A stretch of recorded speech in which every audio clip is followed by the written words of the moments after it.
Hey, what's up, everybody? How's it going? I'm gonna go ahead and do a live show. I guess it's gonna be like another interesting show. Tonight, I'm gonna try to get some people in. I don't know if they want to come in, but then again, I'm gonna see what happens when I do a little bit of a show. Hopefully, it'd be entertaining, but I don't know if anybody's gonna be into this show because really, I don't really have a big audience, and I am testing out this schematic that I'm messing with on OBS. As you can see, live streaming can be fun and educational, and also very much what you're going to learn about what I'm about to do, because a lot of people don't realize I just made something really cool, but even though it's not like the best design that I made, I decided to do this because what the hell, I'm bored. Tonight, I'm going to go ahead and talk about some stuff that's been going on for a while, especially the drama that's been happening online, especially what's getting a lot of people upset about what is going on. The fact that there's been drama, nothing but drama, and also the fact that everybody wants to talk about the drama. There's a lot of things going on where people are going off on Andy Worski. Everyone's going off on Tonka Saw.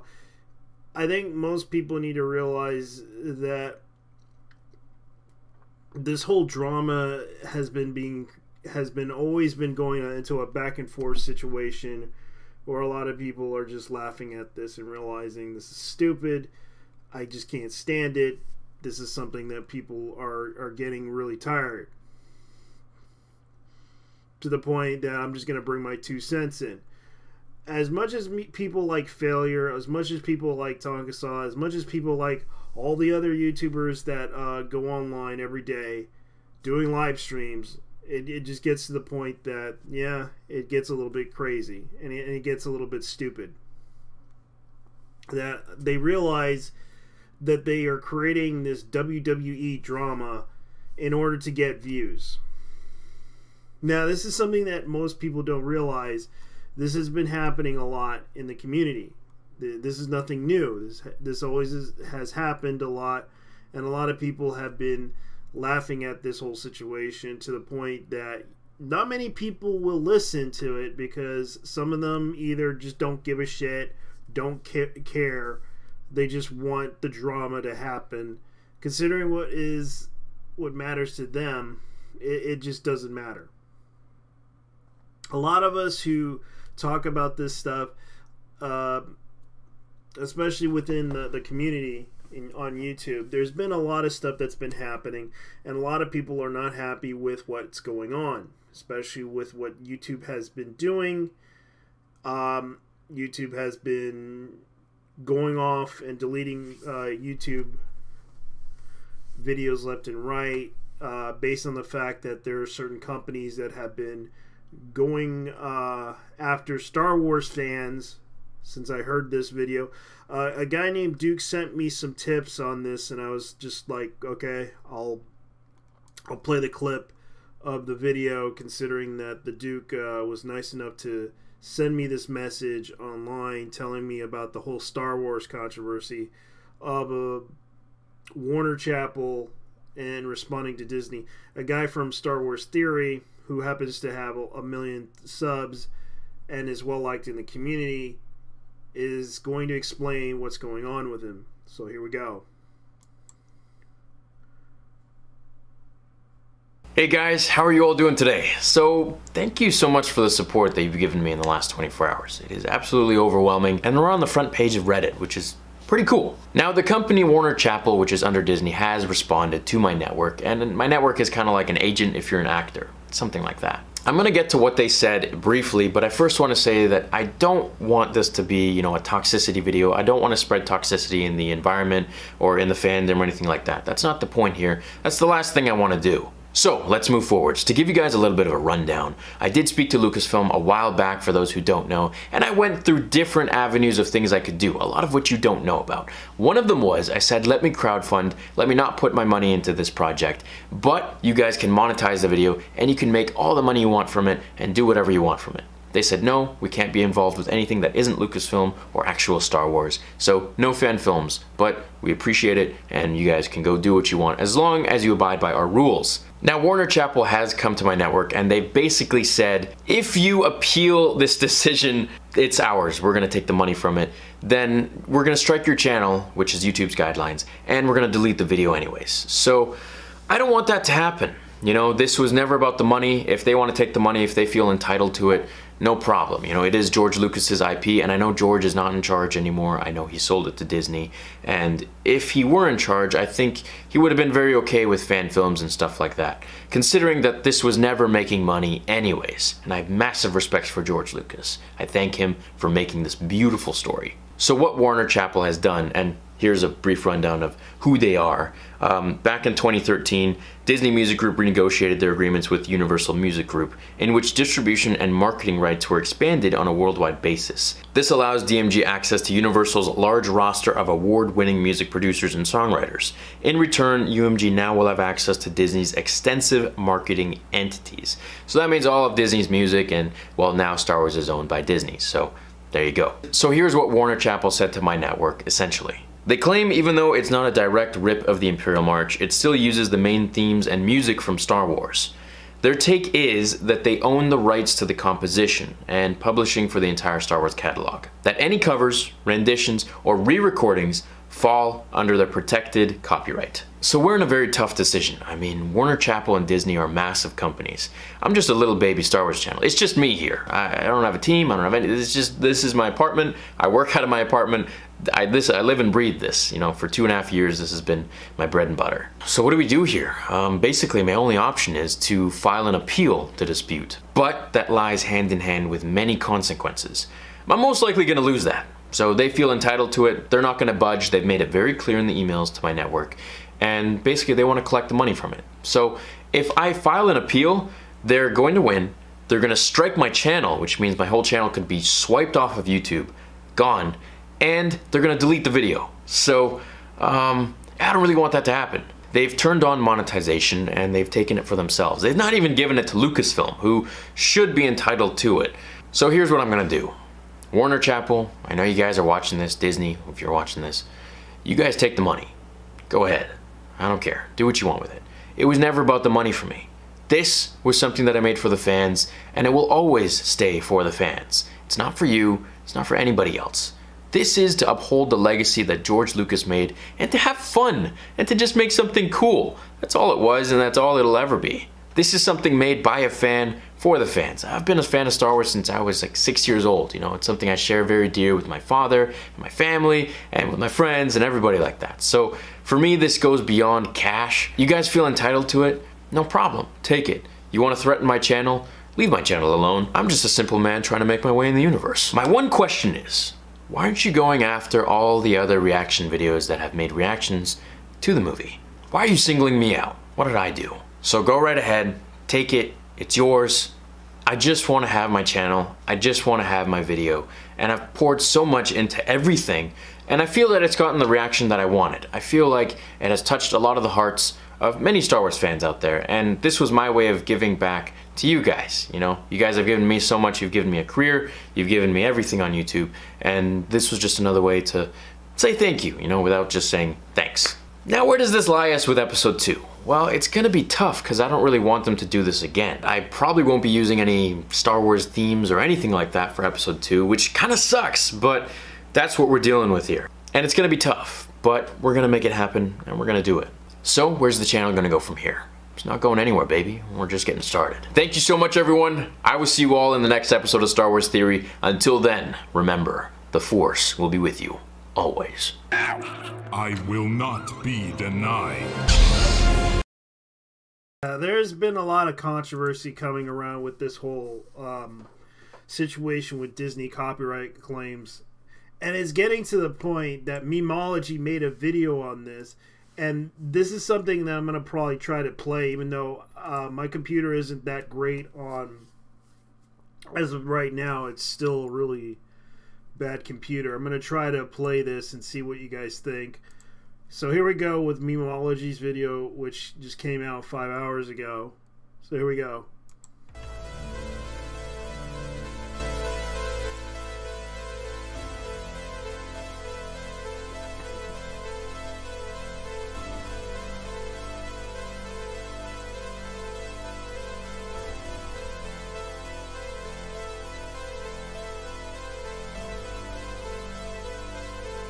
Disney and Warner Chappell have just hit the Vader fan film with acclaim. So now there will be ads running on it, and all the money will be going to them. Now, if you didn't know, if you're new to the channel and you don't know the story here, I went to Lucasfilm, and this has nothing to do with Lucasfilm, by the way. I went to them and I said, I want to make a Vader fan film. Can I crowdfund? Can I monetize it?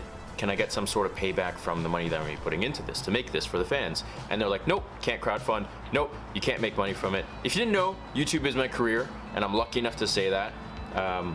You know, to not monetize something is like you going to work and not getting paid for your job. So it was a bit of a decision, but I realized that, you know what, it's just something I really want to do. And so I did it. And it was the most beautiful thing I've ever done. I have met so many amazing and talented people that came together on this passion project and really created something special, as you saw. So just in the last 2 weeks, I would have made over $80,000 American, so about, what is that, like $110,000, $120,000 Canadian, if I had monetized the film. And that would have paid for pretty much the whole thing. It would have got me running with a good start onto episode 2, and yeah, things would have been rolling. But now, money is going to be going to Disney and Warner Chappell, and they have claimed the video, the whole movie, because there is a piece in there that uses apparently a rendition of the Imperial March. Now, if you didn't know, I hired a composer to basically compose the music, right, based on John Williams' themes. It's not about the money for me. I don't care. You guys have seen all the frivolous videos on YouTube of YouTubers buying stupid, like, it's great. I wish everyone could have this kind of job, and you work hard at it, and you're rewarded for what you do, for the passion that you put into your channel. So that being said, it's not about the money, it's the principle, you know? When they come to me with these rules and they say you can't make money from it, you can't crowdfund, you can't monetize the video, but then someone goes in there and manually claims, this is not just something done by YouTube, oh, it sounded like something Star Wars, so we're gonna claim. Someone from one of those companies went in there and manually claimed it. And to me, that's just very vindictive, it's very rude, and it's hurtful to say the least, you know?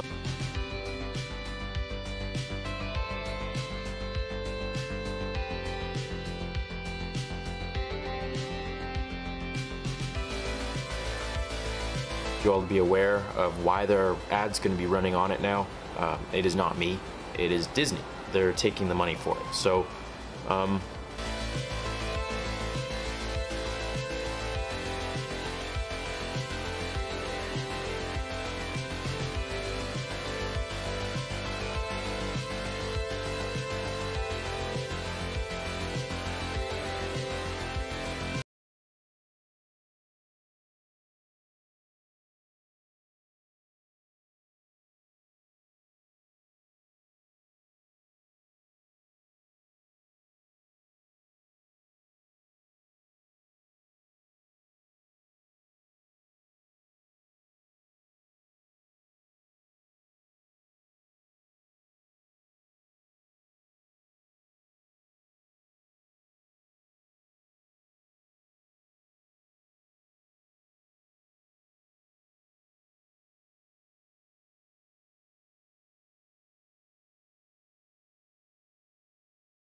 Social justice warriors, SJWs, the regressive left, they are destroying the hacker community, at least in my opinion. And I have some things to back up this claim.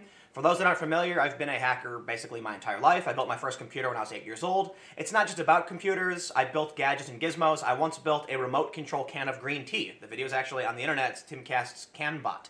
And at a hackerspace, I took a can of green tea and I put motors on it so that it could vibrate across the table.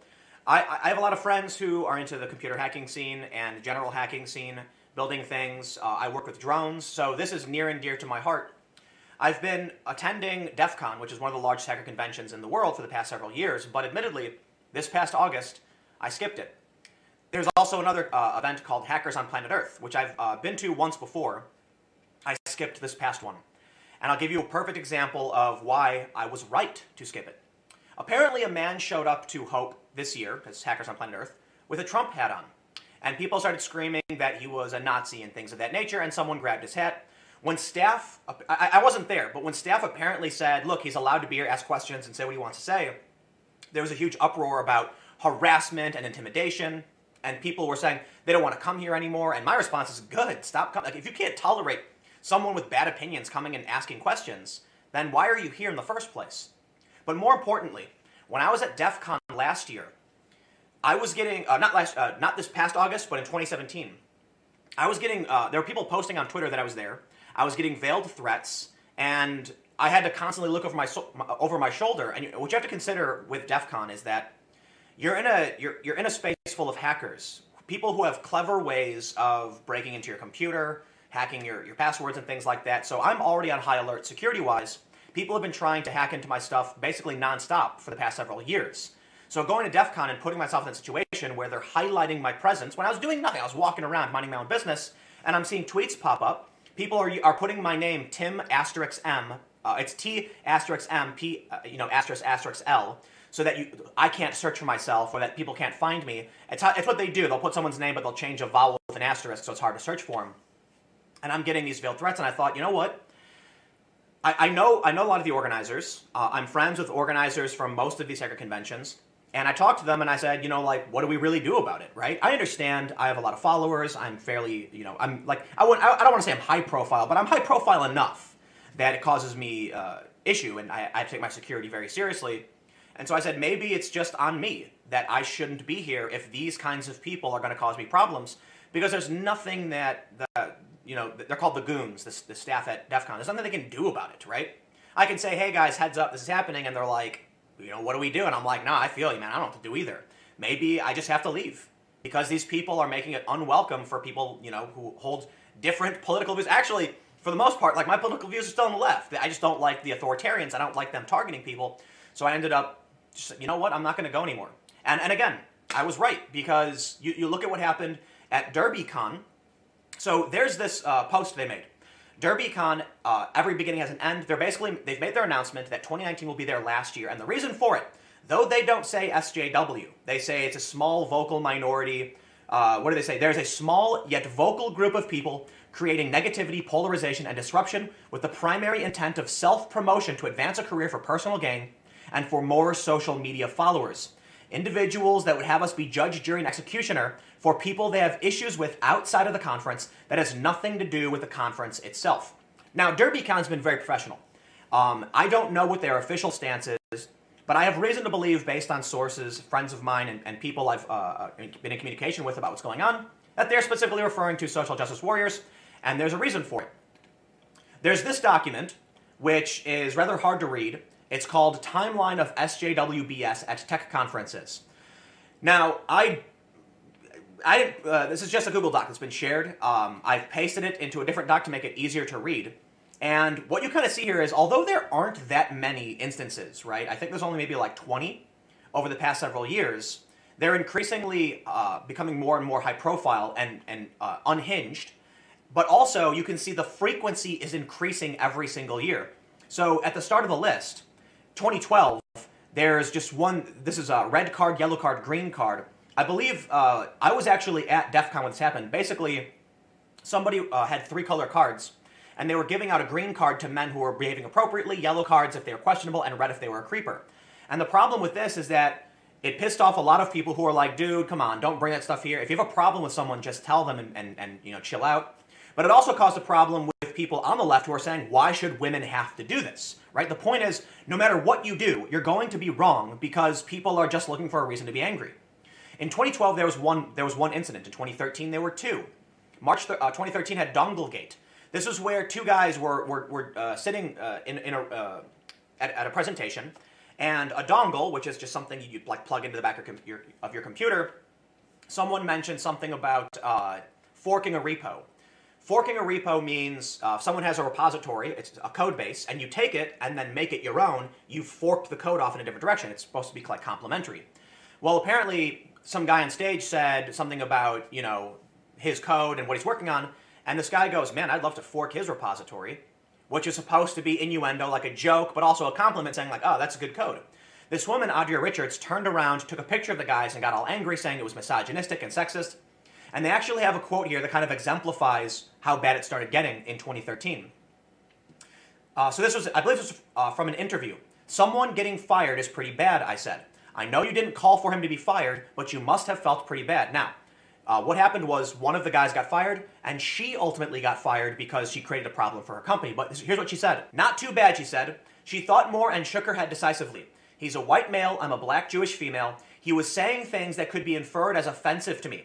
Sitting in front of him, I do have empathy for him, but it only goes so far. If he had Down syndrome and he accidentally pushed someone off a subway, that would be different. I've seen things where people are like, Adria didn't know what she was doing by tweeting it. Yes, I did. She knew what she was doing. He's a white male, and she had no problem getting him fired simply because he made a silly joke to his friend at a conference.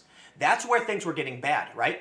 This was another instance of like it's around the time the culture war started blossoming, I suppose. Gamergate was one of the big kicking off points. But for me, I'm only like peripherally a gamer, right? For the most part, I'm a hacker. So there's some overlap. I do play video games. You'll see I talk about video games on this channel every so often. Then there's another issue. In August 2014 at B-Sides Las Vegas, which I believe I was also at. B-Sides is a conference that happens outside of DEF CON. There was a tower of condoms. A Gawker writer got mad and got sex negative because there was a tower of condoms. Somehow this was said to make women feel uncomfortable, disregarding that there were a ton of women helping build the tower, and there was also a large gay contingent at the Vegas conference that might want to promote safe sex. There's so many instances where men and women of the community come together to do something fun and funny, and one social justice warrior, you know, this regressive leftist, will freak out in an effort to promote themselves and push their brand, and it causes problems for everybody. Yoga pants incident. Someone got mad about hashtag yoga pants. Lambda Conference and Curtis Yevon. Now this one is interesting because somebody was a speaker, and there were statements Curtis.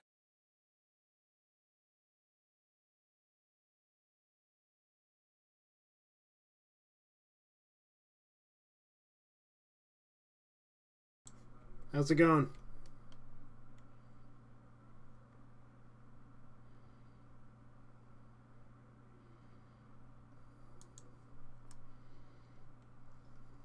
Yo, what's happening? Hey, buddy. How's it going? Pretty good. Hey, I think the audio might have cut out on that video unless it was just me. Yeah, I cut it off. I was just messing around with that video. Oh, for sure. Yeah, I was trying this new script that I found, where I can put the chat and everything up. Yeah, I just went on YouTube. I was looking for something to listen to while I'm leveling a monk on Wormrest Accord. And I saw your shit. I was like, oh, I'll check it out. Okay, yeah, cool. I've been subscribed for a while. Definitely. Yeah, thanks, man. I appreciate Sure. it. Yeah, I've been trying to get online a lot with World of Warcraft, but lately it's been like, Oh, I feel you. Yeah, it's all good. You know, honestly, everyone needs a break every once in a while. You know, even me. Like, I'll take a few days off. Usually, though, like if I stop playing for a day or two, then I'm like, I start itching to play again pretty quick. Yeah, I do want to wait until the content comes out, the new raid content. I feel you on that, man. There's not much to do. Like, I haven't been playing on my mains much at all, just because the gear is, it's harder to get gear. Same old. Yeah, and then it's just grinding the same world quest. Like, I'm kind of over it, you know. Yeah, because I kind of miss like the old content, but then again, I can understand that Blizzard's right now is having issues because from what I heard, they fired some people and they hired a new CFO, whatever his name is, for $15 million, and a lot of people are not happy with what's going on in the whole situation at Blizzard. And they were developers, weren't they? Yeah, they were. Yeah, they pretty much forced them to quit. That's fucking bullshit, dude. Yeah, I saw something about that on Twitter. I don't really know much about it. I don't really have any good sources of information, but I just kind of see things as I'm scrolling down my feed. Lots of complaining about Blizzard and Activision, and I get it, but on the other hand, I don't really know really what's going on, so I just kind of like take it with a grain of salt. Yeah. Right now, I'm just playing whatchamacallit. I was like playing a little bit of the Destiny 2 game. Yeah, it's free, isn't it? Yeah, or it was for a time. It was, but I actually got it for some weird reason. It was given to me during BlizzCon. I don't know why they gave it to me for free, and I still had it. I was just like, gotcha. And then yeah, but the I tried DLC, it. The DLC cool. was it? What's that about the DLC? The DLC is still there. Yeah, I'm still at. No, I'm not that. It's just the. It's JT is not cool. That's at Twitter. Sorry, I'm just talking to the guy on the stream because it responds. Oh, it's all good. It's all good. Yeah, the thing is, I played it. I thought it was okay. It wasn't like I only played like the P versus E aspect of it. I didn't get to play the PvP because I'm still leveling that tune. Right. Yeah, I feel you. Yeah, I barely played it all. I tried it out for a bit, and I'm actually a little surprised that I didn't really get into it because, I like shooters. I grew up playing shooters. Even when I was like a small kid, I was playing like Counter-Strike. I think it's 1.6 before Source. I loved that shit. Yeah. I'm really into shooters, and it also reminds me. It makes me think of Red Dead 2. I really enjoyed the single player. I played it a lot, but when online came out, I was looking forward to it, but I was really busy in WoW when it came out, and like I tried it a few times, like when I was bored and shit, and I just couldn't get into the multiplayer. I don't know why. Maybe I need people to play with. Yeah, because I played Counter-Strike Global Offensive and Counter-Strike. I just remember the Xbox version. I was like, oh, damn, they really did that. Yeah, I remember getting excited and I think this was like actually a long time ago, like on the 360, but I think it was before Go. But I don't know. I almost feel like Counter-Strike doesn't really belong on console. But yeah, I picked up Global Offensive. I had to have it. And I like it. I didn't get into it the way I got like Counter-Strike Source. And like I have both, and I'll still like I'm probably more likely to open up Source and just get into like a modded game with like just like deathmatch basically. Yeah, I remember. And I don't know, maybe that's because like I'm kind of a Call of Duty guy too. I like to spawn, because like Source was pretty fun because the modded stuff was fun. I definitely like. I remember they had like a superheroes and villains mod where like you could get like different weapon skins and like all kinds of like fucking they like changed like your health and armor and shit. You could get like a Batman utility belt and shit. Like that stuff was fun, and like you leveled up getting kills, and it wasn't easy because there'd be people in there who were just fucking had been playing it a long ass time and were just basically impossible to kill. But then there's other people like you who are new and you can I actually had to learn a while back when I was playing Counter-Strike. I learned from Global Offensive that the LMG doesn't always go, it curbs the bullets. Really? Yeah. No, I had to aim low in order to get the kill. Definitely. I had to because the bullet trajectory goes like way off to the upper end or sometimes to the right depending on how you do. But I learned from a pro that explained that with you have to look at where the trajectory goes, especially if you look at the wall and you shoot the bullet. and you may notice that where the bullet hits, sometimes if you shoot like rapidly, the bullet always hits like random areas. But if you lightly tap on the clicker, you'll just get like one shot kill and a headshot. Bang. Yeah. That's how I that learned. was the shit, man. Especially with like the AK, just like one hit headshots, man, you're done. And that was the kind of thing is like, honestly, I felt like it was a little bit unbalanced with the M4 on CTs. I'm fairly certain that the first headshot, even without armor, if I remember correctly, would not kill on just one bullet. It'd give you like 15% left or some shit. Yeah. But like I wouldn't complain. But the thing is I actually like preferred the M4. I thought it was a cooler looking gun. But the AK was just the way to go. I mean, you just had one headshot was all it took. Yeah, especially at certain ranges, it does get a little bit crazy. Yeah, I just also noticed on Twitter I follow somebody who's like big into CS:GO streamers and shit, and he'll like post like clips or they're more like retweets really, and I realized like this stuff like anyone can watch this and realize, hey, you know, that's pretty cool, that looks fun. Whereas like I feel like people who will like say like watch like a threes tournament or something in WoW, like they have no idea what the fuck's going on. I mean, I play the game, and it's hard for me to even tell, like, what the hell is happening. I can tell you one thing. I remember there was also the school shooter names. Oh my gosh. Yeah, I always encounter those people. They are always, like, they always have, like, clans that are, like, school shooter involvement. Oh my gosh, that's terrible. Yep. Oh my god. Yeah, you know, you'd be surprised. I never used a mic when I was playing Counter-Strike, so I didn't really see like much toxicity or anything. But I will say when I was playing Call of Duty on the Xbox, that shit would get really bad. Pretty much anytime there's someone in there with a mic, it was getting bad. I played Modern Warfare. I played Modern Warfare 2. Yeah, it gets real toxic. I used to remember a guy got upset because he couldn't kill a run-in dagger kill, like, you know, those people that always run around with daggers only. Yeah. I remember running around, and the guy had a shotgun, and he couldn't kill the guy who ran into him with the knife. It was just like, I kind of had to agree with his point. I don't even blame him for getting pissed, because you would think that a shotgun would counter that. You know, it's close range, but it should just one-hit kill him. But before you can get there with a knife, but. The knives, yeah, they're just fucking pretty good.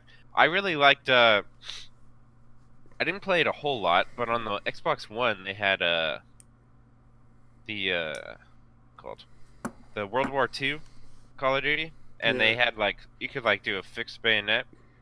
I thought that was pretty cool. I thought that was pretty cool. I do kind of wish that they would have, and I might be wrong about this, but, I think I'm trying to remember if it had a bayonet charge or not, because I remember in Gears of War they had like the chainsaw.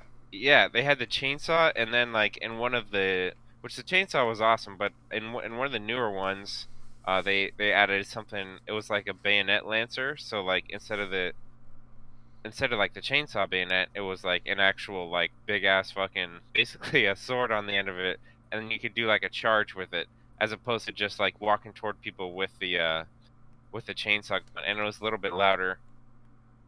You know, that game it was like, I feel like it's such a cool game. I just did not play it enough. I don't know why. I kind of got into Gears 3 and 4, but just not that much. I think maybe because I wasn't very good at it. And that's the thing is, I thought the chainsaw shit was so cool, and you know, I like shooting like the lancers and like other guns and shit. But the real thing to do was to get up close with a shotgun, and that wasn't really like my favorite part of the game. But that's kind of like it worked really well, and that's like what almost everyone did, and it ended up just being like shotgun duels. And if you run up and you're holding the chainsaw, and someone has the shotgun right there, they're just gonna blow you away. You can't do shit because you don't move fast enough toward them. It's just much faster to blow them away with a shotgun. It's a good game though. It's a good game. Yeah. Yeah, because I used to remember, I haven't got into the Call of Duty as much as I used to, especially the new one that they had, Black Ops. I wanted to get it for PC, but it's like, I didn't even get it. I really didn't. Do they still have a zombie mode? Because Yes, they I do. feel like it just kind of got blacked out. Yeah, they got the Okay, zombie mode. yeah. Because from It what I just heard, kind of got shadowed by blackout. Like it's all about the VR now. yeah, it is, and it's like a lot of right now. A lot of people are saying that Overwatch is taking the first person arena thing a more into the regional 2000s. Hmm. Like a lot Yeah, of people I like that one. I don't play it a lot myself, but I do like the gameplay style. It almost reminds me of Team Fortress, just a tiny bit. Yeah, it does because it has the engineer little turret thing. Yeah, yeah. And I the only thing I could do with Team Fortress 2 is I can only just use the flamethrower because if someone's gonna jump up to me with a spy, I'm just gonna go start burning them. Yeah. I always saw people do cool stuff with the spy, and I was like, how the fuck? I mean, what is their trick that they're fooling people? Are they just getting lucky? Because every single time that I would try to play spy and I'd run into the enemy base looking like them, they just shoot me. They somehow knew. I don't know. It's hard to do, especially you have to either go invisible. And I used to remember the whole situation with invisible. It's so bad. Hmm. It's like trying to go invisible, then take someone's disguise, then backstab them. It's like it's hard to do sometimes. It takes a lot of skill to do that. Yeah, I was really excited when they brought Team Fortress to, I want to say Xbox. I think it was on the 360, and it was part of the Orange Box, Oh which yeah. also came with Half-Life 2, which was just a fucking fantastic game. And I thoroughly Kronos. enjoyed it. I really did. How's it going, Kronos? Oh, he has connection problems. Don't mind him. Oh, it's all good. Yeah, and oh shit, what was I saying? Oh yeah. Like, it is a very immersive single player game in Half-Life 2. But like, I gotta say something about like the beginning of the game. I just loved it. Like, basically, what would happen to me a lot is I'd start a game and I'd play like a lot, and sometimes I get stuck. I move past it, but I always found myself after I had played it a few times on the same saved game, I'd just be like, all right, I'm tired of being at this part. I want to play the beginning again. I don't know what it is. It's just I feel like it's immersive. It's just the fucking Combine. I think they're fucking cool as hell. Yeah. It's fun. I miss those days. It was fun playing Call of Duty, especially Modern Warfare series. But I wondered if they're gonna make another Modern Warfare. But they went to like the future, and I'm just like, Yeah, I'm not crazy about it, honestly. And it's like, yeah, Go ahead. Yeah, but I wonder if they're gonna kill what's his name for killing off Ghost, and it's like you guys really realize that you have a really good story with Captain Price taking revenge. Yeah, and it's I was trying to remember because I remember that happening with Captain Price. Like, you think that he's like on your side, and then it turns out he fucking basically screws everyone over. And I couldn't remember. I would have figured. I think you actually do get to kill him, don't you? And it's like a sandstorm, and you have a knife. Yeah, you do. Yeah. No, it's a good game. Yeah. The single player was fantastic in that one. And once they started getting into the future stuff, I think it was like Advanced Warfare, which may have still been on the 360. I'm not sure. Like when they really first started getting into the futuristic stuff. Yeah. I actually liked it. Like I didn't mind the mobility, like the new stuff with like the booster and shit. Cause I liked the weapons. I liked the gameplay, and I liked. Excuse me. I liked how they had weapons that you could unlock that were like kind of rarer, and weren't necessarily like overpowered, but they were different, and they looked cool, and not everyone could use it. Yeah, I remember. But then they kept moving with the futuristic games, and they got to where you could run on walls and stuff, and I was just like, all right. I remember using. I used to remember doing like Call of Duty. I made like one Call of Duty video a long time ago, which was that sniper rifle that when once you hit the person, they explode. And I learned that sniper rifle was really interesting because I was that sounds awesome. Which Call of Duty was that from? I think that was from Advanced Warfare. Or really? Yeah, man. And it's sad that whole controversy with what's his name who's starting Call of Duty is in that game because because the whole controversy of I forgot the actor's name. I don't know anything about it. Do you have like a video or something? Yeah. Like or you could just explain it. I prefer that either way. Let me see if I can. I don't really know anything about it. I didn't like at all. Like because I have like let me see, Call of Duty Advanced Warfare 1, like the first one, and then Ghost. Ghost was pretty okay. It wasn't that bad, but I just didn't like the story behind it. Yeah, Ghost. Yeah. I liked how like you had like the dog companion, you know, and one thing I thought was cool about Ghost was they kind of had like their own, and they didn't keep going with it. They kind of only had it in the one game. It was like its own type of weapon, you know, because normally it's like submachine guns, assault rifles, heavy machine guns, shotguns, and that sort of thing. But they actually had like they had a set called like marksman rifles, I think they were. So they weren't really snipers, but they were like semi-automatic assault rifles that you could put a scope on. Yeah. Which I just thought was awesome, because like in the Modern Warfares, I always thought it was cool using like an M21 with ACOG or like an M14. And I was nuts about the iron sights, and that was something you could do in that too, is you could put an iron sight on like a sniper. Yeah. I thought it was cool. Yeah, it was pretty good back in those days, but it's a shame the current one. You know, you have to pay $1 just to get a dot on. That's on insane. What are they doing, man? Like, can you grab for money anymore? Like, come on. Pay to play. Good Lord. I don't play many video games. By the way, I'm Chrono. It's nice to meet you. Yeah. Nice to meet you, Chrono. I go by Zulat. I play WoW with JT. Yeah, sometimes. he does. Most of the sites, finding most of the ones I'm seeing, my wife's a gamer, not me. And that pay-to-play stuff, nah, she does not do that.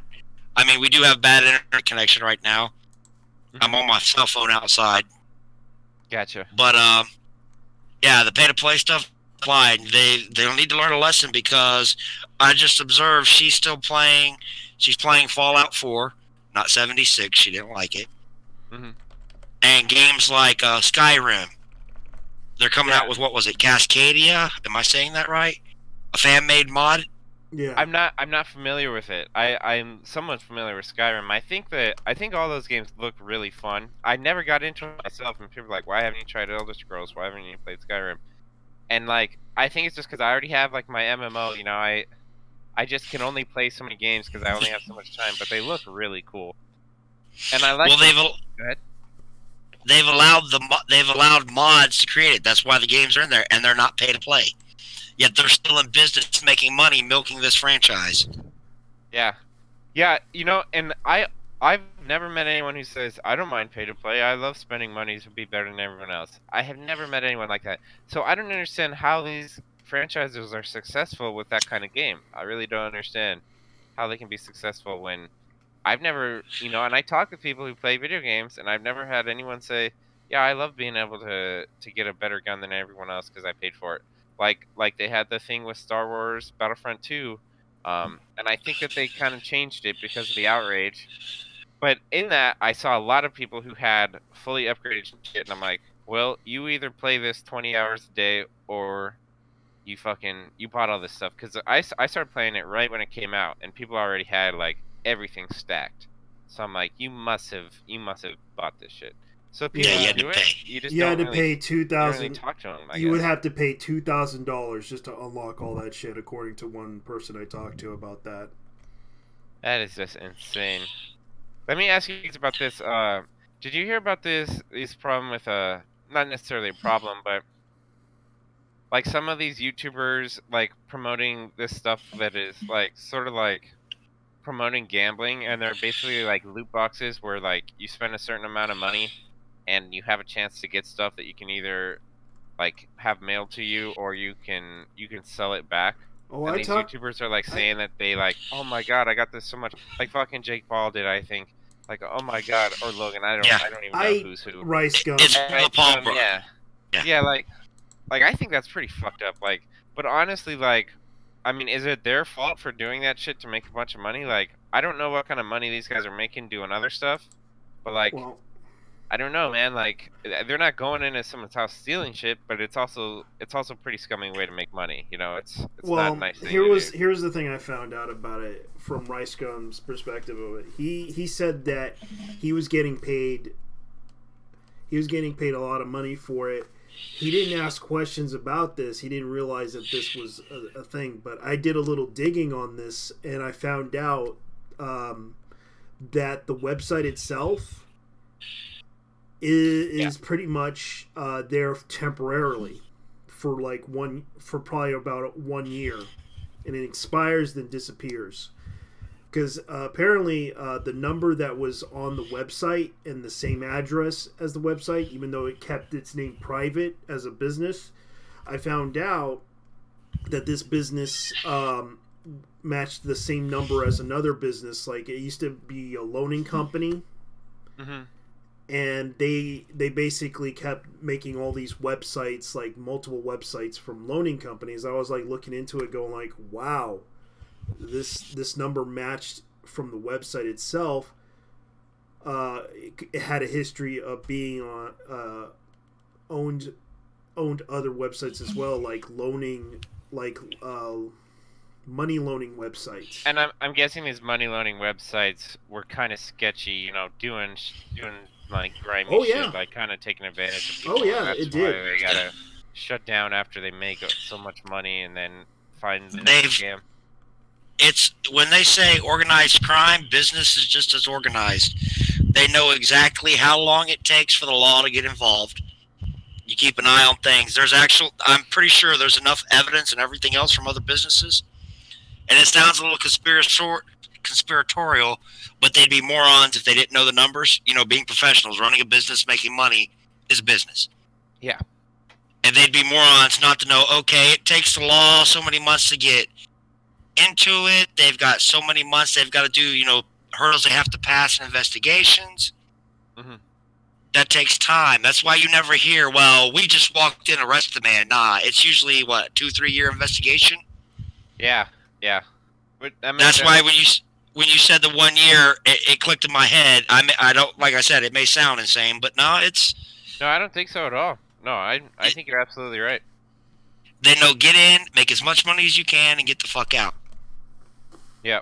Pardon my apologies, JT. I know you're still on YouTube for it. I didn't know about the cussing part. No, that's fine. No, that's fine. I don't really care about making money off of this. Besides, I just thought for it, but yeah, they'd be professional about it. It would be that makes way too much sense. And then all they have to do is switch to another company and another website. But that one has less time than the previous one. You might can milk the site 3 times, it'd be a guess. Then you're pushing your luck at 3. It'd be 2. Yeah, then it's gonna start catching up to them for sure. Because it's just like you said, World of Warcraft, right? Yeah. When I was in the Navy, there were some sketchy individuals. But I got along because we traded supplies and information. One of the scams they had sounds very similar on World of Warcraft. How did it work? It was, let me see if I can remember. It was something similar to where they would build up something, you know, build up an epic level character, sell it, knowing that it was going to be attacked as soon as they sold it. You know, the clan they were actually part of. Yeah, like, I think I get the idea what you're saying here. Yeah, like they're knowing that it's getting investigated by Blizzard already, so they gotta sell it real quick. And then, excuse me, whoever buys it ends up spending their money and losing it because Blizzard's like, listen, this bunch of. I knew a guy that had a tune that he bought from the internet, and it turns out that character's name was basically had a bad reputation of ninja looting, and also yeah. So he pretty much from what I heard from a friend of mine, he bought the character, found out a lot of stuff that the guy stole, even went so far to steal money from the guild bank. Yeah. And it was like, wow. So the guy just basically sold off a character with a bad reputation. Mm-hmm. So that was pretty much the scam right there. Yeah. Oh, Gotcha. he had another layer. He had another layer to it, to his actual guild with his main character. Mm-hmm. I don't know how he had it rigged, but he was able to attack it. They'd wipe it out, and then Blizzard or who else it is would step in. Mm-hmm. Because the guy would complain, and then most of the time they'd slip up. We bought it, and he was able to hide behind multiple proxies. Gotcha. He never did it at the base, though. He never touched that shit when he was on the military time. Yeah. I mean, it sounds bad, but yeah, most of them are in it for the money. And I didn't mean to derail the conversation. I'm sorry. I think No, you're fine. you got some really good points here. My stuff's out of date, though. Y'all are up to date. I had no World of Warcraft. I didn't even know the first game you mentioned. Yeah. So. Yeah, that's fine, man. That's fine. Yeah, it's all good. Yeah. But what was it? Y'all mentioned something earlier too for it. Crap about the Mhm. World of Warcraft, the stuff with Blizzard. There was something else with Blizzard going on. Didn't one of their executives leave recently? Yeah. One of their CEOs, the co-founder, left. He's retiring because he's been there for a long time. Mm-hmm. And he was one of the original co-founders that did it. I forgot his name. Let me look him up. I'm not saying that it's not a bad thing, but like, what it seems to me is that like positions of people are bound to change, right? And like, there was like Chris Metzen, I think, was like the main PvP developer. Yeah. And when he left, a lot of people were not happy about that, and they thought that like everything was getting ruined after he left. They didn't like the changes. Remember Greg things are Street? going to change, and I can't really blame them for that, because I feel like they're going to have people changing in their roles in the company and shit. Like, you can't really blame them for that stuff. Remember Greg Street, aka Ghost Crawler. No, who's that? He was from BC days. He was like one of the main developers for World of Warcraft, and a lot of people didn't like him for a lot of good reasons. Oh man. But he was reasonable in debates, though, when you talk to him on the forums. I feel like a lot of people just expect too much from like developers and pretty much anyone working at Blizzard. Like, first off, like, it seems like when people are talking about Blizzard, it's often about negative things, so you shouldn't really expect too much as it is. And then there's like little stuff that people don't like, and it's like, yeah, I don't blame you for complaining about it, but it's kind of hard. I don't really hold it against them, because these are just people. They're not perfect. They're gonna make mistakes. Like, yeah, I could just imagine trying to fucking play a major role in that company, like taking over development of PvP and WoW. Like, everything you do, it's never gonna be good enough. There's always gonna be someone who complains about something or another, Yeah. and if you change it to suit what they want, then someone else is gonna say, "What the hell? I don't like this." Yeah, it's true. It's true. It does tend to happen that way. And I remember there's also another drama that hit Blizzard that surprised me. There was a controversy with a disgruntled worker. I don't know if he said some things about the work that he did over there. He basically ran the tournament scene around 2016 for I think it was Hearthstone and Overwatch. Gotcha. And from what I heard, he felt like he was being discriminated against And I even made a video about that because I kind of felt bad for that guy because he said some stuff that kind of like really creeped me out. Like, yeah, that kind of does sound like they were really going off on you, but you sound kind of like, I don't know, mentally unstable when he wrote this whole twit long that he said. Well, he was probably like furious and, like you said, disgruntled. I'm sure he was upset. And honestly, like I was saying before, is I think the individual employees, you can only expect so much. They're never going to be able to get it perfect for everyone to be happy. But that sort of stuff, as a whole, the company, they need to do better than that. Like they cannot have any kind of discrimination happening against their own employees. From what I understand, the guy said that he was on the verge because he was suffering from panic attacks.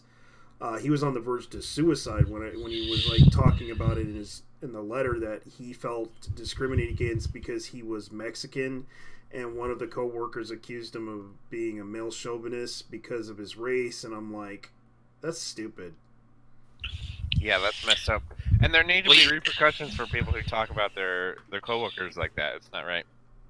See, there's a whole line of stuff there. I was thinking of asking, but I wasn't really going to go down that aisle with it for it. But you kind of walked into it with something earlier you said for it. But the discrimination part, that's the one thing I don't think people liked when I did work and when I was in the Navy. Mm-hmm. And when I had jobs beforehand, it was about doing the job. You're not here to fucking talk and do the shit. Yeah. My wife had that same opinion, and she, obviously female, worked in a business where there was a bunch of females, a beauty supply store. Mm-hmm. And she pissed off a lot of people that worked with her at first, and they're all left because she had a no drama policy. That crap you were talking about? Nah, if you got time to talk, you got time to stalk. Put the stuff out. If you got time to do this, nah, we don't have time for that. Now, if you got a problem and something's going on and you need to talk, let me know. Yeah. Being a good boss. But no, you don't do that. You don't have, if you've got time to sit there and say, well, he's being chauvinistic. I got a question. What the hell were y'all talking about on company time that led to that opinion? Yeah, you have a great point there. And like, when I'm at work, I don't talk to people about any of that shit. Like, I don't talk to them about political beliefs. I don't talk to them about religious stuff. And I'll hear people talking about this stuff, and like, I don't really care anyways, because I could care less what other people's opinions are and that kind of stuff, because I barely care myself. But I'm just like, wow, like, this is how people get in arguments and people start disliking your coworkers, because I believe often the hardest part of a job is getting along with people that you work with and that you see every day, because you don't want to go in every day to people that you don't like being around. And unfortunately, that often happens, and that's part of what makes a job suck sometimes. Our policy of no drama, I do know, works. She took a store that was supposed. Well, I can't say too much because somebody else might be listening, hunting them down. Because I told a couple of them off on some other things in her main office over their other stuff. Yeah. Longer story, but the way she ran her actual store, her two employees she ended up getting, after time for it, at first they're kind of like about it, but then they realized they were done with their work faster. It was easier to talk to customers. You had more time. You didn't focus on that. They actually chased away two other employees, and as bad as it sounds, she trusted their instincts at that point to where if you don't like somebody's application, after they leave, put a note. If they smell like weed, they smell like alcohol, things that we're not allowed to have, you've got drug tests and other shit you got to take for the companies. If you smell like that stuff, no. Put it down, no. It goes, I'll pass the application for other stores, but they're not working here. Yeah. I can tell you the stuff that I dealt with at my job. We had like 6 people last year quit. One of them I was laughing at because it turns out this person was the supervisor, and to find out, they caught him smoking pot in the office. He wasn't supposed to. We didn't have a problem with him smoking weed, but he just smoked in the office, which was a no-no. Oh, hell no, man. Hell no. No, there's not.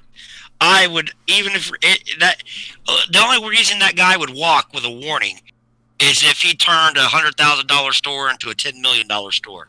I agree with His that. numbers were so high. Everything else is. You know what? I will give you an NFL exception. You, by the way, you're not allowed to do it again. You do it again, you're fired. I know. Yeah. And That's he kept doing it. He kept doing it, and he just. ridiculous. We told him to quit because he basically, because he was supposed to be responsible. Instead, he was the most irresponsible person at the store. He seemed like a nice guy, but he was the most irresponsible person in the store. And we're like, my God. And we had to promote somebody from donation attendant, because I work at Goodwill. And the weird thing was, we had to promote him to supervisor because he was more of a leader than most of the people. Plus, he keeps injuring himself, so we had to bring him up to that status. And I was just laughing at this whole situation unfolding, especially when people kept quitting and people kept being irresponsible. And I'm like the only guy who's singled out, doesn't get all the hours. Yeah. Yeah, that ain't right. Man. That would piss me off. See, you mentioned drug policies. If they're not operating heavy equipment, dangerous equipment, other stuff, I can't prove you're high at work. I'm not going to spend the money on drug tests. But if you're caught doing the shit in the store, yeah, I'm sorry.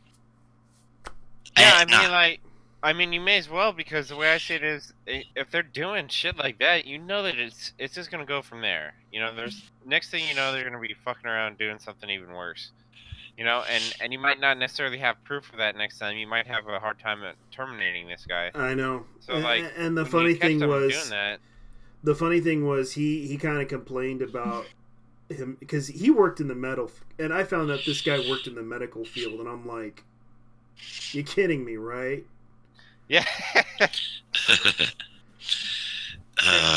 It also means the person had other problems, so Yeah, so that is the sad side. yeah, because That is the sad side. He worked in, and I found out he worked in ER. And I'm like, Jesus, that's a double-edged sword right there. man, I can't believe you get away with stuff like that. I mean, you gotta have clear-minded doing stuff like that. Any kind of medical work, I think. Yeah, I don't even bother with their past, because the way I see it, you know, there's a lot of people at work that, you know, that deserve to work there, but there's some that probably, like myself, probably don't deserve to work there. But the funny thing is, you know, there was one girl that had, like, she told me her background and everything. She used to be on drugs. She used to have a criminal record. She used to do this, but she seems like a nice girl, and I really like her. Mm. She told me that she goes to AA meetings, and the reason why she does is because she doesn't want to lose her kid. And I really, and she works her ass off to get by, even though I found out that the reason why they switched her from cashier, because she worked as cashier, and then they found out her background a few days later that she used to have a criminal record for stealing stuff. They don't demoted, want her working the cashier then. Yeah, they demoted her and put her into racks. Yeah, I understand that, because, you know, they're working with money, and, you know. And she did a better job at racks than she could. And I can understand, and I hope for a few months that they'll probably promote her back, because she seems like a trustworthy person somewhat. Well, I can actually tell you the measuring stick. I've known it, but I actually saw the evidence. There were two people I know. I was friends with both of them. They're both in Texas. One actually, and I tweeted about this a while back. And both had criminal records. One kid turned around. He was in trouble again with the law. He was actually on the run from the law when I ran back into him when I went back to this small town. Mm-hmm. And I was like, you got to be kidding me. We had a long conversation, and I kept noticing something. And he said his aunt got him thrown in jail, girlfriend cheated on him, all this other stuff, everything else. And I just had heard a long line of what was excuses. And it started to dawn on me, God damn it, this is excuses after excuses. And I said, whose fault is it that your girlfriend broke up with you? Well, it's her fault. I said, whose fault is it that your aunt got you tossed in jail? And all this other stuff. Oh, whose fault is this? That. He kept saying it. He blaming everybody else. I said, nope. First problem. It's your fault. Yeah. That's hard. And he goes, it doesn't. He said it's not a very pleasant thing, but the second you realize that, he looked at me, he was getting pissed off. I said, but I bought you your cigarettes and I bought you your soda. Yeah. Because you realize, too, that if it's your fault, you can unfuck it. Yeah. You can make sure that crap never happens again. You can make sure you don't end up in those same boats. He didn't listen to me. I found out the law from a friend of mine who lived in town. 2 weeks later, he didn't check in like I told him. I said, you go in early. Face the music. Again. You know the system. Play it. Get an education in there while you're getting one for free. He's still bouncing in and out of trouble with the law. The other kid, and I call him a kid, I lived in an area that was semi-hood, but not hood. It had a gated community, but you know how I guess they bought the area cheap or some stuff. Yeah, I've been to those type of areas before. My mom lives in one of them. Well, the guy that lived there had a criminal record too. I got halfway to the story, and he literally said, you asked a dumbass whose fault it was, didn't you? Now the other guy was black, the one I was talking to last. He goes, you asked a dumbass whose fault it was, didn't you? And I said, you already know the story? Yeah, he kept telling you it's his fault. It's somebody else's fault. It's that fault, never his fault. He goes, I got in trouble twice. Afterwards for it, I said, you realized? He goes, it's all my fault. I ain't been in trouble with the law since. I ain't gonna say he's been honest completely since then. But he's always, play that for it. And I give him credit. When business slowed, first thing he did was go and get a job. And within 2 weeks, he quit that job because he got a better offer from, flipping burgers. Yeah. He had made supervisor in 2 weeks at one restaurant, fast food restaurant, and got offered assistant manager at another one. They stole him. Wow. Because he had a work ethic. He had that ethic there. I said, you keep that up. Because he goes, he goes, I am so glad I realized that years later. And it sounds like that young lady's taking the steps to where she's realizing at the very least don't get in the same boat you were in. Yeah. Don't make those same decisions. Yeah. Sorry, we were talking about video games and we went way off the rails. It's fine, man. It seems like it was an interesting conversation to talk about because a lot of the stuff that I do is just like, it's pretty boring and it's like, I listen to a lot of people talk about their stuff and it's like, this is pretty good. That's interesting. Well, while we're talking about work stuff and the guy smoking weed in the office, I was thinking about this. I wanted to say it is the other day. One of my coworkers, I work the cashier at my job, and one of my coworkers, comes in. He was in early, which is cool. He was chilling, and then clocks in on time, and he's got to take a break while I'm still there, right? So I took a break from my break of the day once he came in, and then he had to take his break because he was closing. There wasn't going to be anybody there to work the cashier when he was on his break. So he says, I'm going to go on break. I'll be back. And I think he even told me that he was going to go smoke from his bong in the car. And I live in California, so there's really nothing wrong with smoking weed out here. Well, you got to be responsible. You can't drive when you're high. I personally don't think it's okay to be working when you're high, but, the owner is pretty laid back. I don't think he would really care. But the way I see it is, you can smoke in the morning before you come into work. Just make sure you're not smelling like this shit and you're no one in there. Your coworkers and customers can't tell that you're fucking baked. But this guy comes back in after his break and the whole place just reeks of weed. I mean, he must have spilled bong water on himself or something. Cause I remember working. Reeks of weed, and I'm just like, you gotta be kidding me. I remember. But honestly, like, If I were like a supervisor or something, then yeah, you better believe I'd be doing something about it. But you know, we're like the same position, so I'm not gonna fucking cause a whole bunch of drama that I gotta be dealing with fucking, you know, with this guy like, and then I have to worry about my other coworkers saying, oh yeah, he's gonna tell on you for anything you do wrong, and that's just not really the way that I do things. You know, it's not my problem. You know, if I'm a supervisor position, yeah, I'd be happy to do something about it. But you know, I'm not gonna go telling the boss that this guy's smoking weed. You know, it's really none of my business. I can understand. But I was surprised. I'm like, damn, like you're gonna finish your shift just smelling like just skunk, just reeking of weed. I personally, I don't like to smoke before schoolwork or going into work. I don't like doing it before either. Now, when I was in high school, a lot of my friends would smoke before they go to class. No, that's fine. It's just high school. And even the same thing with college classes. You know, you're in there, you're learning still. I just don't think that's the right way to go about it. The only business, in my opinion, that it's okay to light up inside your job is if you're a salesman at a weed store. Yeah, that's the only place it's okay. Yeah. Small samples. I go to dispensaries, and I don't see anybody smoking weed in that place at all. I mean, they're pretty. They don't. Now you don't need anything to buy it except for an ID. You don't need any green card here anymore or anything like that. But I'll tell you, I've never seen anybody smoking anything in there at all. And they have security guards. It's still very professional. But that's interesting. All you need is an ID. Which should tell you a lot about the situation. Yeah. They sell.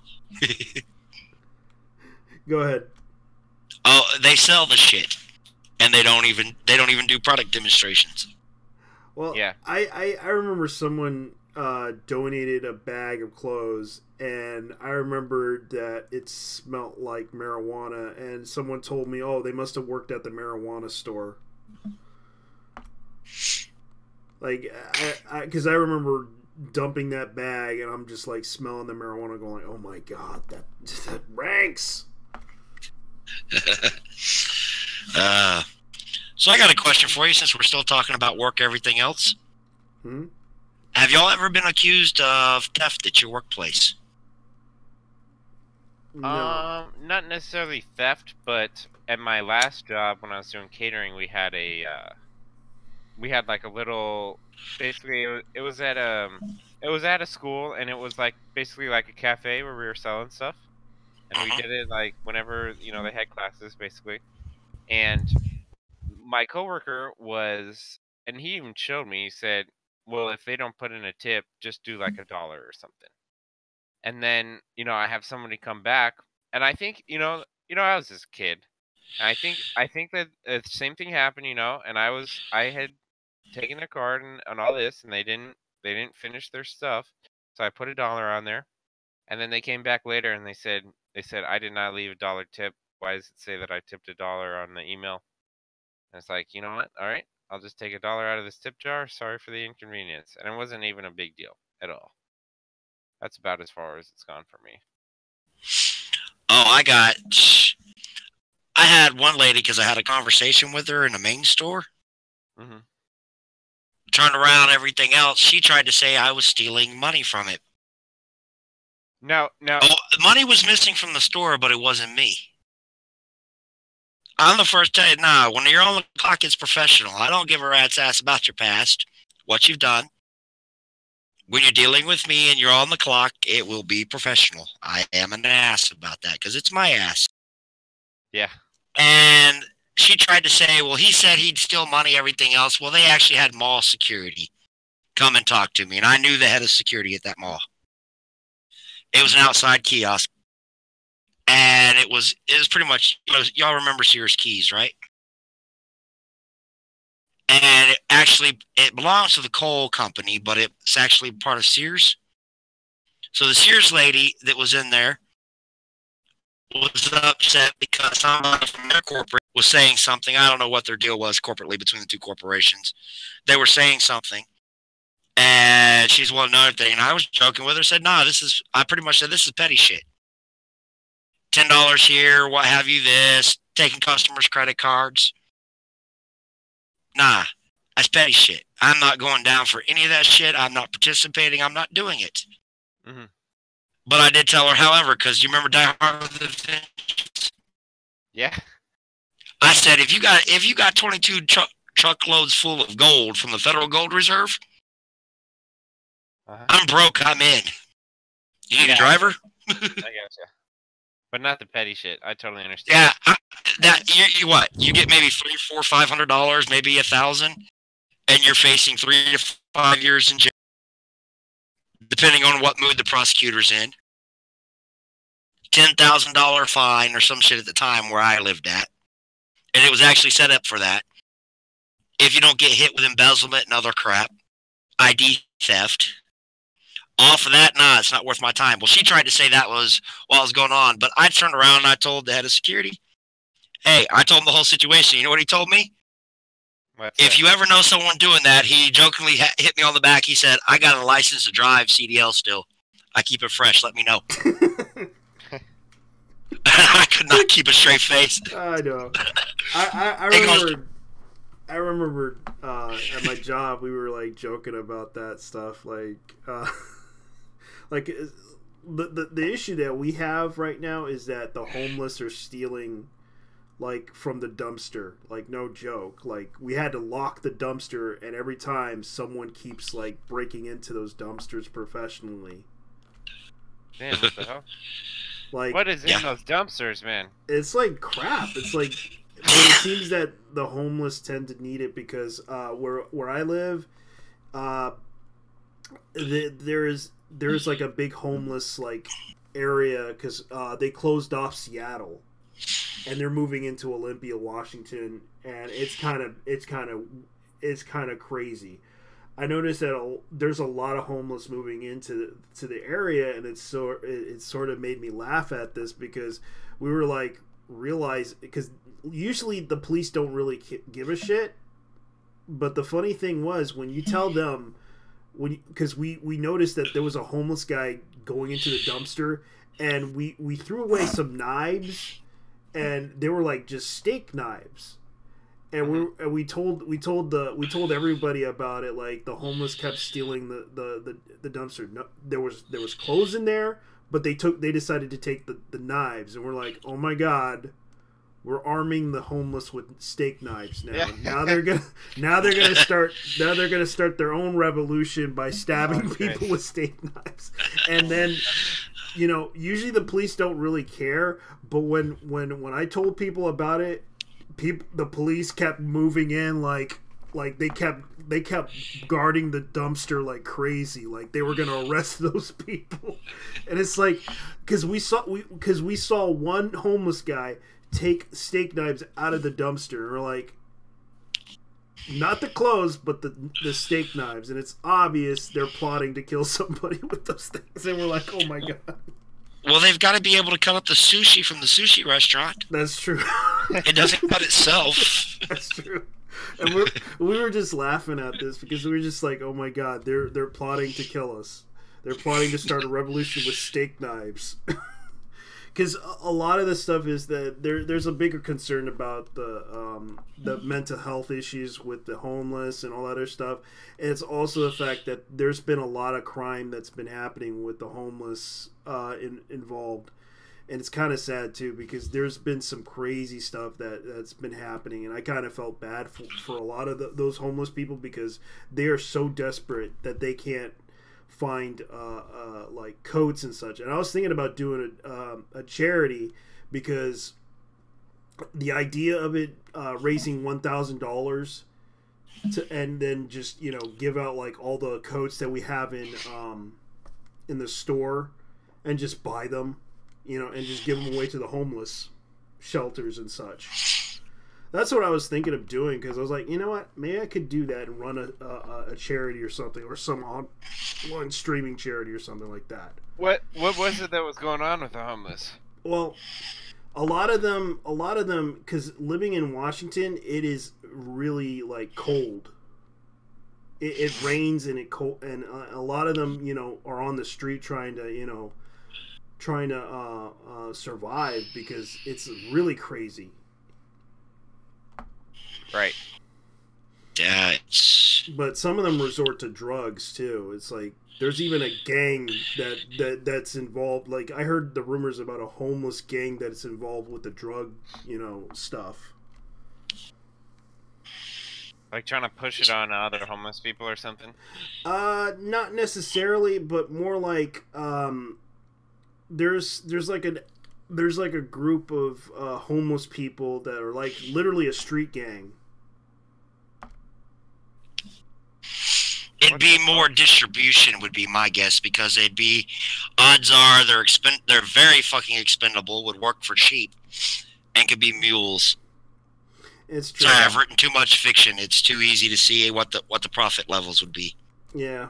Business still will operate on business numbers. Where there's a hole in the economy, needs will be filled. Yeah, because a lot of them could probably just walk on the street, and the police won't suspect a damn thing about them. Yeah. Because the second they start searching them, you'll get other community organizers and activists involved. Yeah, and the activists are the bigger problem too. The activists are the reason why you don't see a lot of them taking action against this type of stuff. Because there's an activist group that is, because from what I heard from a family member of mine explaining to me the whole situation, is that there's an activist group that is protecting the homeless, but at the same time, because from what I heard from a friend of mine, that there was a homeless guy that was harassing the workers at a bank, and from what I heard, there was this activist group kept harassing the people that worked at the bank to stop, bullying him, and I'm just like, that's stupid. See, that same place I was talking about with my wife's, where she worked, it was in the Hispanic ghetto, and I'm just going to say it straight out. There were homeless people there, a large transient population building up. Even though there was a police station across the street. Mind you, it's like, old, like, remember the Piggly Wiggly, and then there's usually, there's like a main road going by, and then there might be another old department store or something. Yeah. You know what I mean? Like, two strip malls separate. Yeah. The police station was in the other one. Yeah, I used to live around Texas. They tried to do a, forget the word for it, pretty much, they tried to mug the district manager. Wow. And it was a simple matter of, but they never bothered my wife, because I had a conversation with them. I bought two of them. One of them jokingly asked me, because it's a policy I had, came up, asked to borrow my phone, everything else. I said, you're about to ask me to borrow money. I don't loan it, but here, we'll have a conversation. You see this store here? Yeah, nobody fucks with my wife inside. You understand me? And I gave him $20. Fair enough. And one or two times later, I'd give him a ride, go, drop him off where he was supposedly working. They always played straight with someone who played straight with them. I told them one or two C-Tels that didn't belong to me. And I also bought them lunch and dinner. They never bothered my wife. It can also be later on, too. I had to tell one of them when the cops were there. They're like, why are the cops there? My wife threatened to kill a thief that broke into her store. He touched her. She threatened to kill him with a pair of scissors. That's fair enough. Oh, I forgot to tell you, she's a former Marine. Yeah. And they're like, yeah, I was doing this to help protect y'all and your friends out here. Yeah, she can definitely kill you with a knife. Yeah, they are trained to kill with knives. Same with Rangers. Oh, she actually snapped on the person and had to be told she couldn't do that. He comes back, I'm killing him. What's sad is the man had been robbing various beauty supply stores because he thought the women were easy targets. Wow. Till he ran into my wife, and then it was like done. That's sort of Someone tried to tell her, well, he could have pulled a knife. She goes, I would have killed him. Jugular, it was exposed. Wow. Before he touched it, grabbed his hand when it's down there and stabbed. Oh god. And maybe help him pull the trigger since he'd have it in his pants. She was pissed off. It sounds bad saying it, and I'm going to say it even though it's on your screen. She had the trifecta. Most military men and Marines, whether they're male or female, let me rephrase that, have bad hips, backs, or knees. Hers are her hips. Because, you know, all the marching they do, even when they're just nothing but... And they have even if they're not grunts, yeah. Yeah, I heard those stories, especially the boots. They had to... I remember one of my buddies told me that they had to steal one of the boots from a dead... for every new person, they have to they had to take their boots. Because those boots were comfortable, according to him. Yeah, they used to be, but they keep changing it. That's a whole other game of politics. Oh, but I'll come back right to that. The guy hit a trifecta. She was on her period. She tells the story too, so I'm not worried about it. She was on her period, did not sleep the night before because of her back pain. Oh, man. And her hip pain. So she was on no sleep, PMSing, and in pain. Oh yeah, that would make you really pissed off. And that's what she just snapped on his ass. So she calmed down. I said, "Are you going in there?" "Not right now." She's still talking with the cops. She knows what she's doing. They never attempted to do a snatch and grab inside of her store after that. And they never bothered her employees when she was there or when I was there. Damn. They didn't bother her because word spread pretty quickly. He said, "Yeah, I didn't tell you. You didn't tell us she was a former Marine." Oops. You're a cold-blooded son of a bitch. Not really. I'm nice. I bought you dinner. You and your wife dinner, didn't I? Oh. He looked at me as just being evil. Sometimes you... I live near an Air Force base. These are the planes you're hearing. I used to live by an Air Force base when I was a kid. Another feeling. But don't get me started on the boots you were saying earlier. Supposedly they're not allowed to do that anymore, by the way. Yeah, but I heard a friend of mine did that a long time ago during the war. The rules are different when you're in the field. A soldier dies, you take whatever equipment you need to finish the mission and bring the body back if you can. Yeah. Then they took his boots. You're supposed to be honorable, I guess, and replace them. Yep, they did. Then it's in the field for it. I don't think anybody would get really upset about that. No, it wasn't really a big deal. It's just I understood that they had to take the boots because every new person that was got these new advanced boots and they're comfortable and everything from what I heard, and they kept giving and of course new equipment to the military.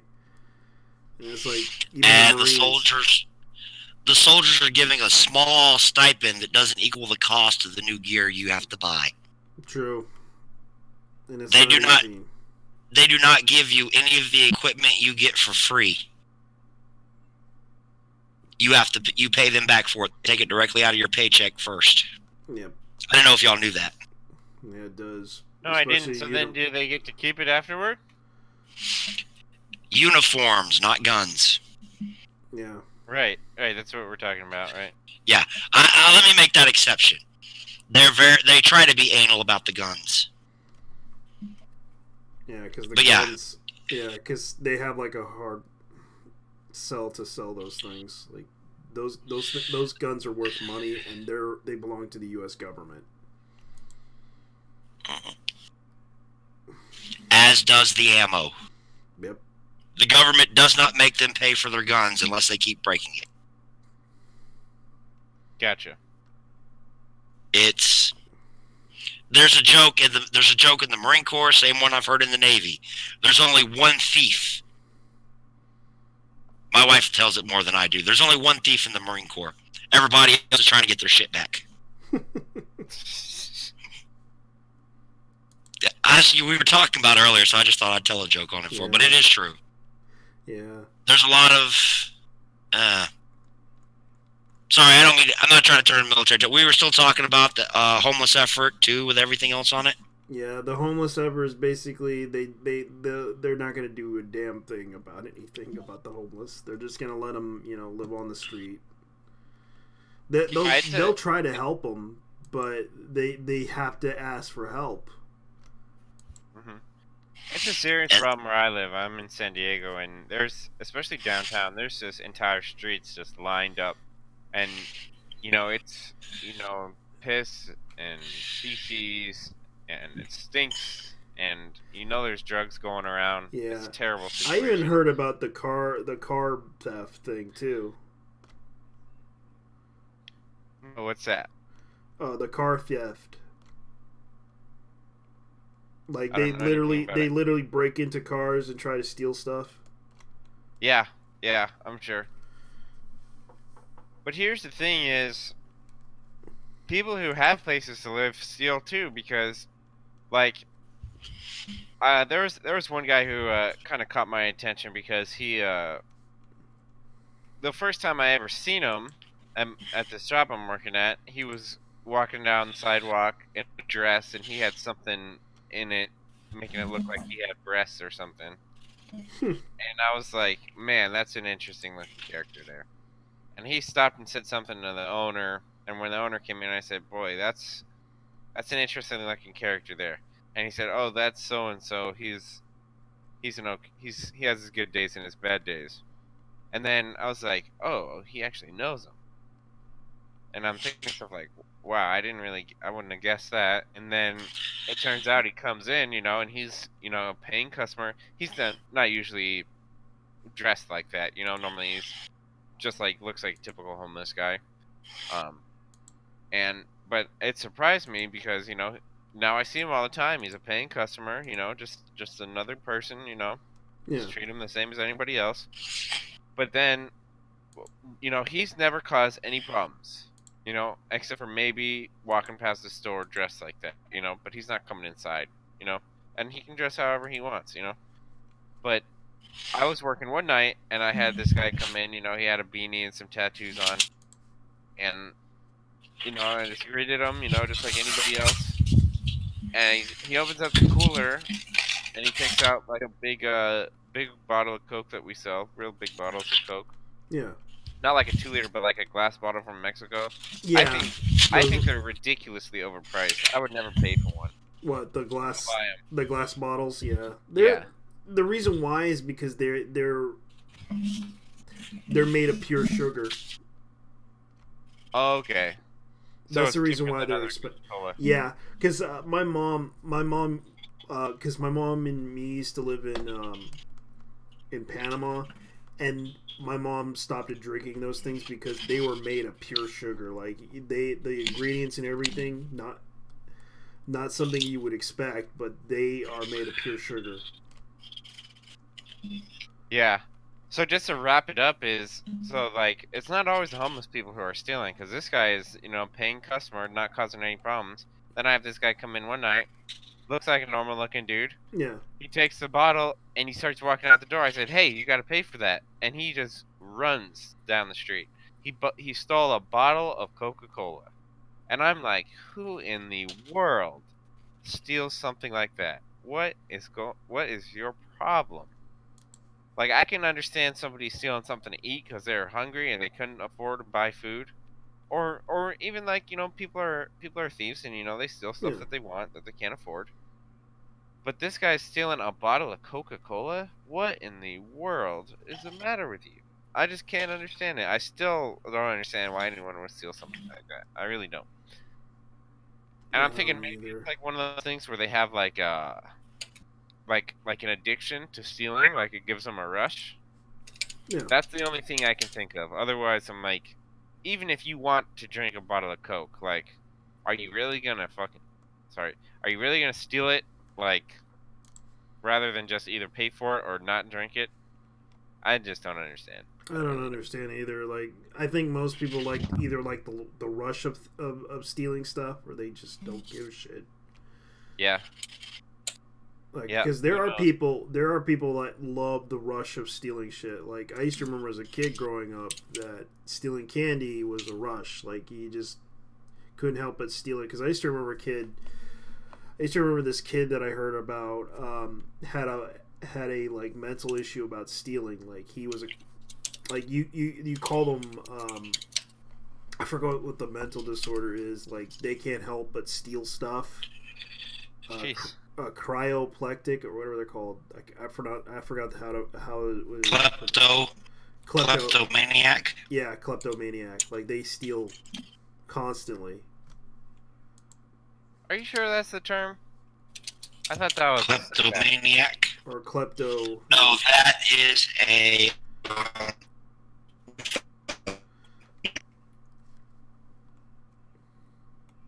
Yeah, you can still hear me, right? Yeah, I can still hear you a little bit. Kleptomaniac. Yeah, that's sort of the somewhat of the term of it.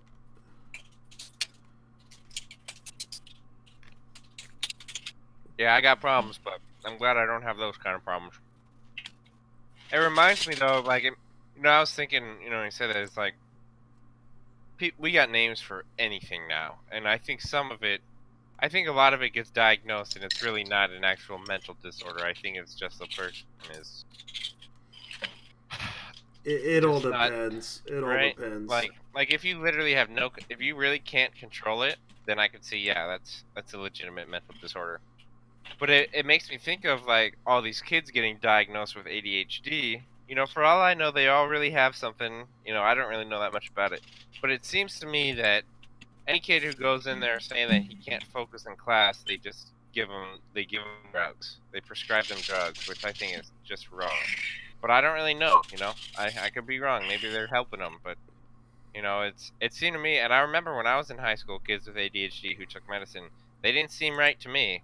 It didn't seem like the medicine was making them right. If anything, it was like they were high or something. Yeah, like most of the medication, I stopped taking it after a while because it was like I couldn't really focus. I couldn't really do anything, And I told the doctors I just can't take this stuff because it's just not working for me. And they always try to find like other methods or other drugs to do it. I'm just like, look, I'm done. I don't want to take this anymore. You guys can find somebody else to do it on because I just don't want to take it. I'll talk to you guys, but I just don't want to take it because it just doesn't help me at all. It's like I tried to tell them this before. Like, yeah, and it's not the person's fault who's prescribed this stuff. I think that medicine it's a practice. It's not perfect. It's they try to improve it. Like they try to improve and make things better. And if it doesn't work, then they don't do it. They'll do something else to see if that works. But I really think that something is wrong with the doctors prescribing all of these medications, when really I think that what they need to do is they need to give them instructions on things that will make, in a healthy way, will solve this problem.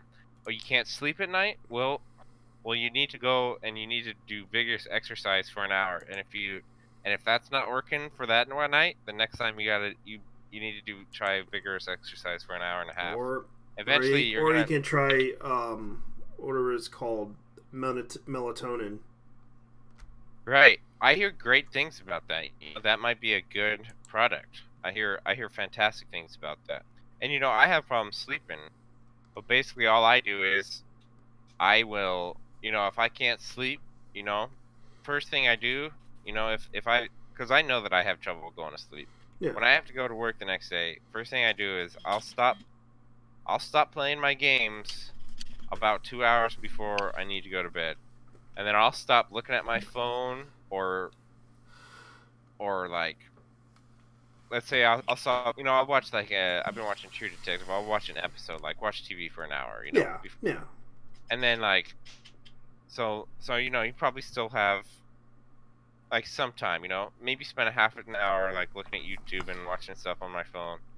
But once it's time, like I need to sleep or I'm only gonna get 5 or 6 hours of sleep, I just gotta turn everything, not necessarily turn it off, but stop looking at it, Otherwise I'll be on YouTube watching shit all night.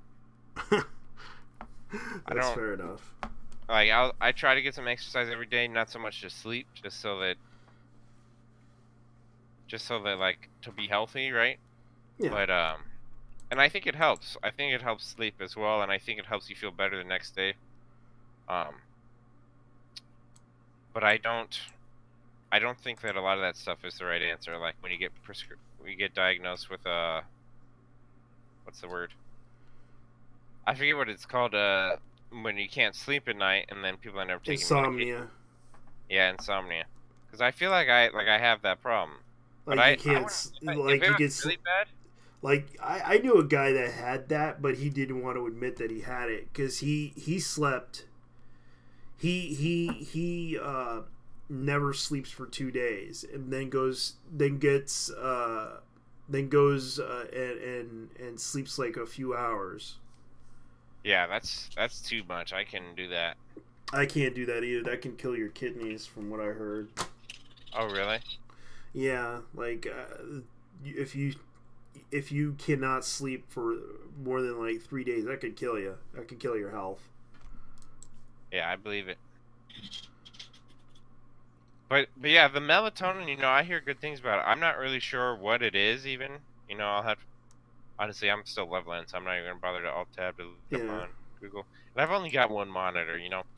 But the thing is, you know, I spend some time with my brother sometimes, you know, and I'll use his computer. He's got 2 monitors, and you know, it's great. You know, it's fantastic. But honestly, I really don't think it's for me. And I see people say like, you know, they'll say, how can you play with only one monitor? Because you know how people like to, like, everyone will like post their setup like on Twitter. Yeah. And like everyone will what kind of computer they have and like what their desk looks like and stuff. I never do it myself. I think it's kind of personal showing. I have one monitor, but I usually watch like TV on the other one. Like I don't really have the. I would love to have a dual monitor because I used to. Here, and I'm looking something up on Google. I'm not going to be playing the game, so I may as well just alt tab. Yeah, but I see that, like, especially like in Discord, you can see who's talking. But on the other hand, I use overlay. You know. Yeah. Oh, you know what though? Something I do is like for World PvP, you got to know how many people are going to be in the zone, or like how many of like whichever guild. So then you have a whole nother like a trial account up, and you're doing /who on that trial account on the Horde team. That would be kind of nice if you could just scroll your mouse over without having to alt tab, because then it gets to be a kind of a pain in the ass. If you could have the trial account on another monitor, that'd be pretty sweet. It does come help. It does come at a helpful thing. Because I try dual monitor once in a while, but I want to get another same model monitor, but it's going to cost a lot of money for that. But it's not worth it. Mm-hmm. But as far as I know, you know, paying that much for a monitor, like for a decent monitor, would probably cost you about probably around $600 for 2, if you're lucky, plus shipping and handling if you get it on eBay. There are and you can either use like a dual. You can either use with one graphics card and it'll still work. Mm-hmm. Yeah, forgive me. I'm not very good at multitasking. I'm trying to figure out what I want to keybind this new ability to. Oh, you're still playing World of Warcraft? Yeah, I'm leveling this monk. I'm actually having a blast doing it. I don't know. You know, like I almost. What the hell? What happened? What the fuck? What, I'm seeing a multi-boxer. No, it's actually not a multi-boxer. Just looked like it for a second. I'm seeing 2 Division 7, but they're not. It's not like D7. What the fuck? What the fuck? I gotta screenshot these guys. What the fuck? I'm so confused. And what's the name? It's literally Division 7, but it's spelled out instead of the numericals, like the Emerald Dream Guild. Yeah. And I was just talking to somebody about that yesterday. What the fuck? Let me see how many people are online in that guild. I don't know. And I told him, I said, yeah, they're on Emerald Dream Horde. Like, we just kicked their ass in World PvP the other night. And I'm like, now I'm seeing it's different. It's spelled out. I'm wondering if it's the same community or what. I don't know either, because there's been a lot of... I know that Warsong decided to switch to Alliance, and that's just weird, too. Yeah, they're gone now. They only lasted like 2 months. Yeah, because the reason why they did that, I found out they wanted to compete against our guild because they want to recruit more people into their guild, and I'm just like, that's understandable because they really wanted to compete against us. I suppose so. I mean, I heard a lot of people saying that stuff, that they were going to be poaching our members. I didn't see it at all. If anything, we had a lot of people who, because we were working together in World PvP, and when they disbanded, I mean, a few people that I was like already aware of playing with them joined us when they left. And then a lot of them joined, it's called the Cavalry. It's like the new Alliance Guild. It's different leadership, but they're pretty. WSB was pretty open about suggesting that if their members wanted to stay on Horde, all they had to do was they could just. I mean, if they wanted to stay Alliance, then they should join the Cavalry. I would have loved if they would have suggested them to come to us, because that would just be great for our community. But I understand. But I understand because a lot of the stuff they don't like us, and that's fine. I'm not holding it against them because out of respect for them, you know, they did their thing for years. Mm-hmm.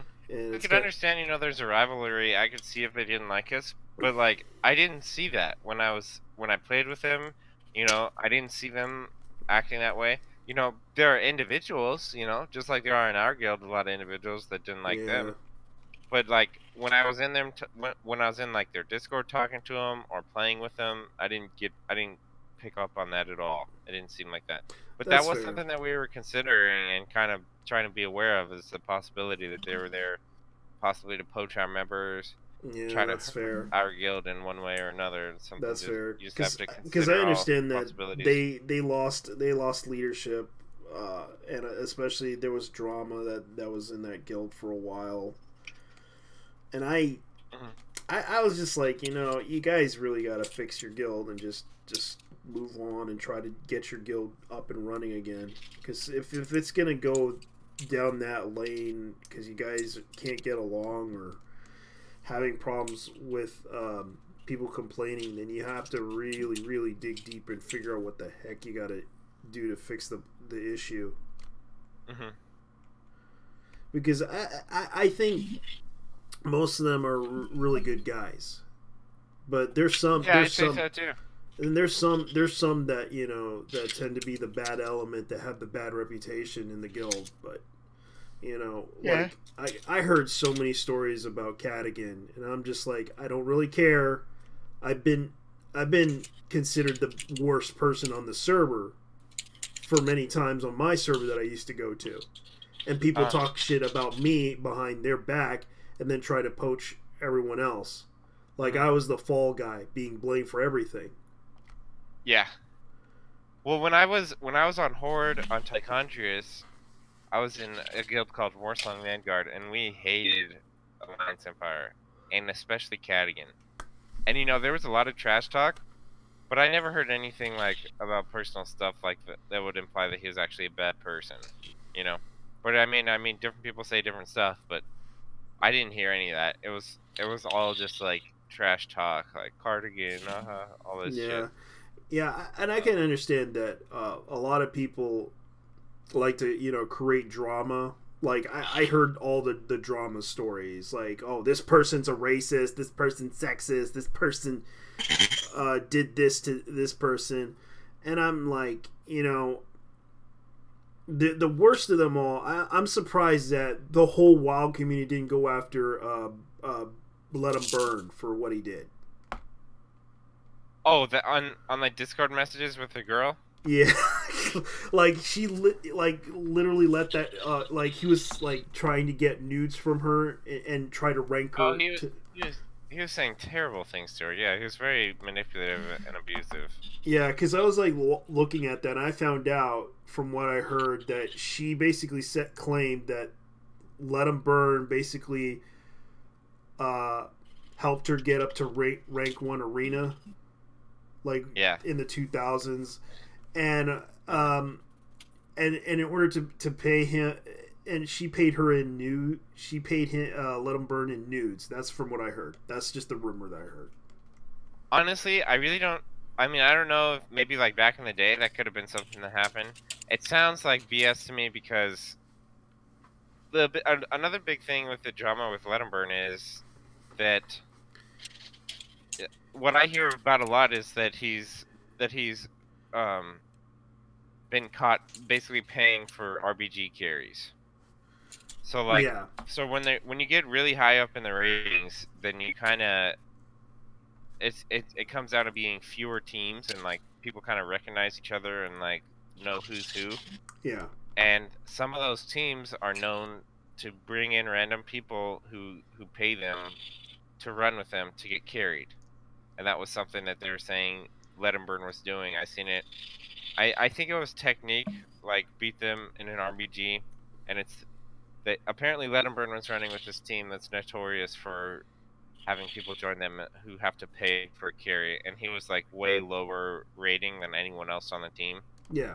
So it's, you know, you add 1 and 2 together and you get 3. Like that's clearly what was going on. Yeah. So it's hard for me to imagine that he was carrying some girl in arena, and that he was getting news from her. I saw all the Discord messages. I saw him calling her like a cum slut and shit, just like really terrible, disgusting Yeah. things. Like I thought it was disgusting. And I'm honestly, to talk to a surprised. woman I'm like that. surprised no one went after him. I'm surprised not many people would go after him for it. Yeah. I mean, what can you do, you know?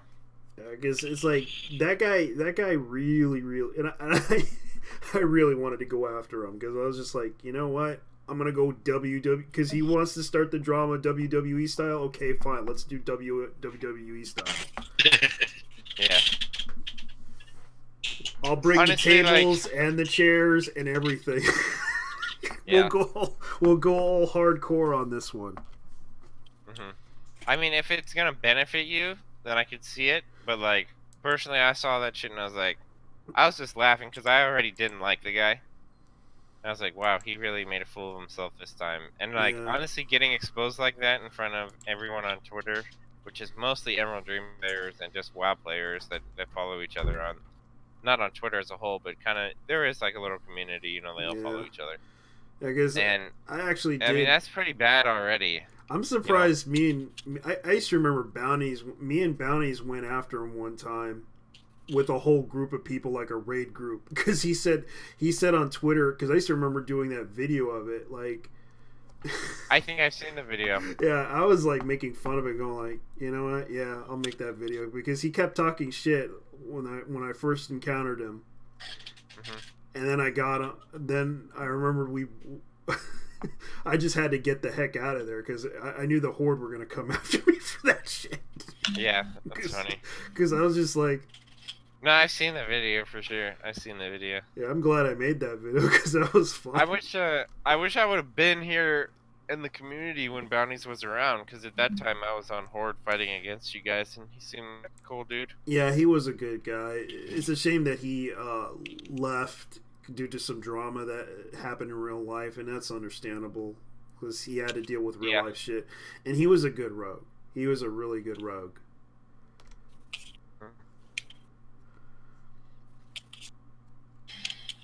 New players will come. Hopefully we'll have some new players that do a good job at that stuff. Yeah, I just hope that the next patch, that when they introduce the whole raid thing, it's gonna probably be fun. But then again, I hope they fix PvP or fix some of the issues in PvP because a lot of people are complaining.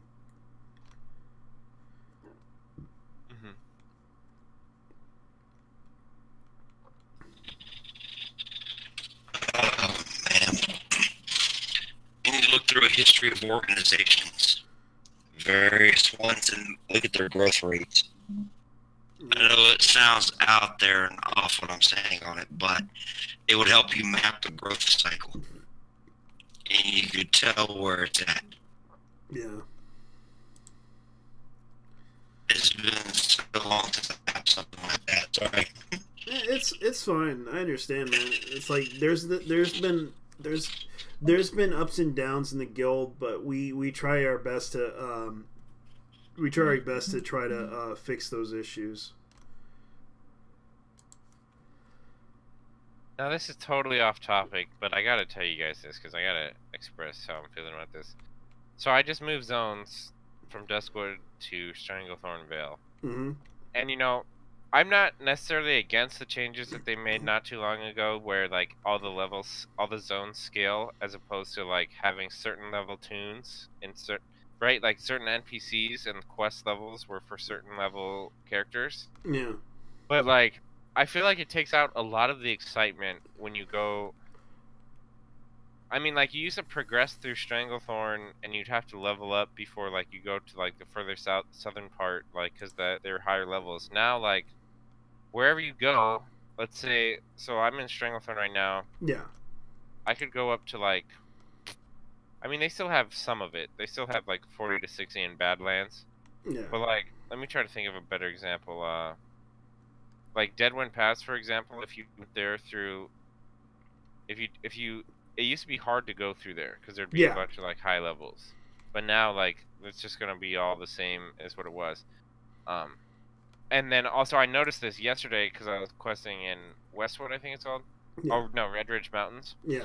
And I remember very clearly because I used to play in vanilla, and that was about as far as I got with like leveling a rogue, and I was doing that, and I tried to go up in the Burning Steps, and they still have it. I see that it's 40 to 60, which is good.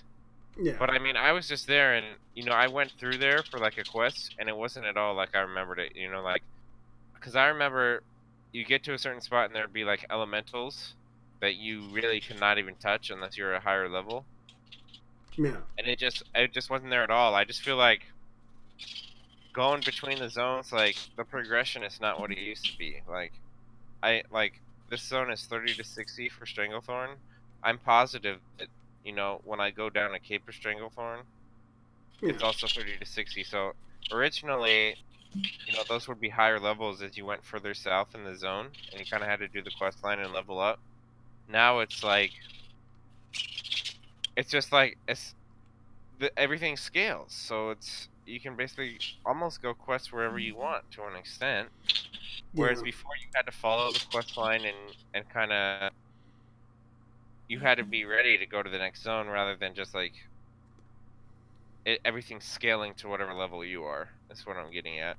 I'm not crazy about it. I think maybe I will try out vanilla. You know, like I don't feel like I'm gonna have a lot of time to play it, but I do enjoy like the experience, like leveling up, and I imagine I'll probably like the nostalgia aspect of it.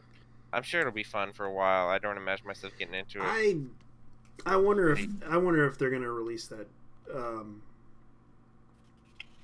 the classic WoW soon enough, because it's almost taking them 6 months, and they said they have the stuff ready, but it's still being tested.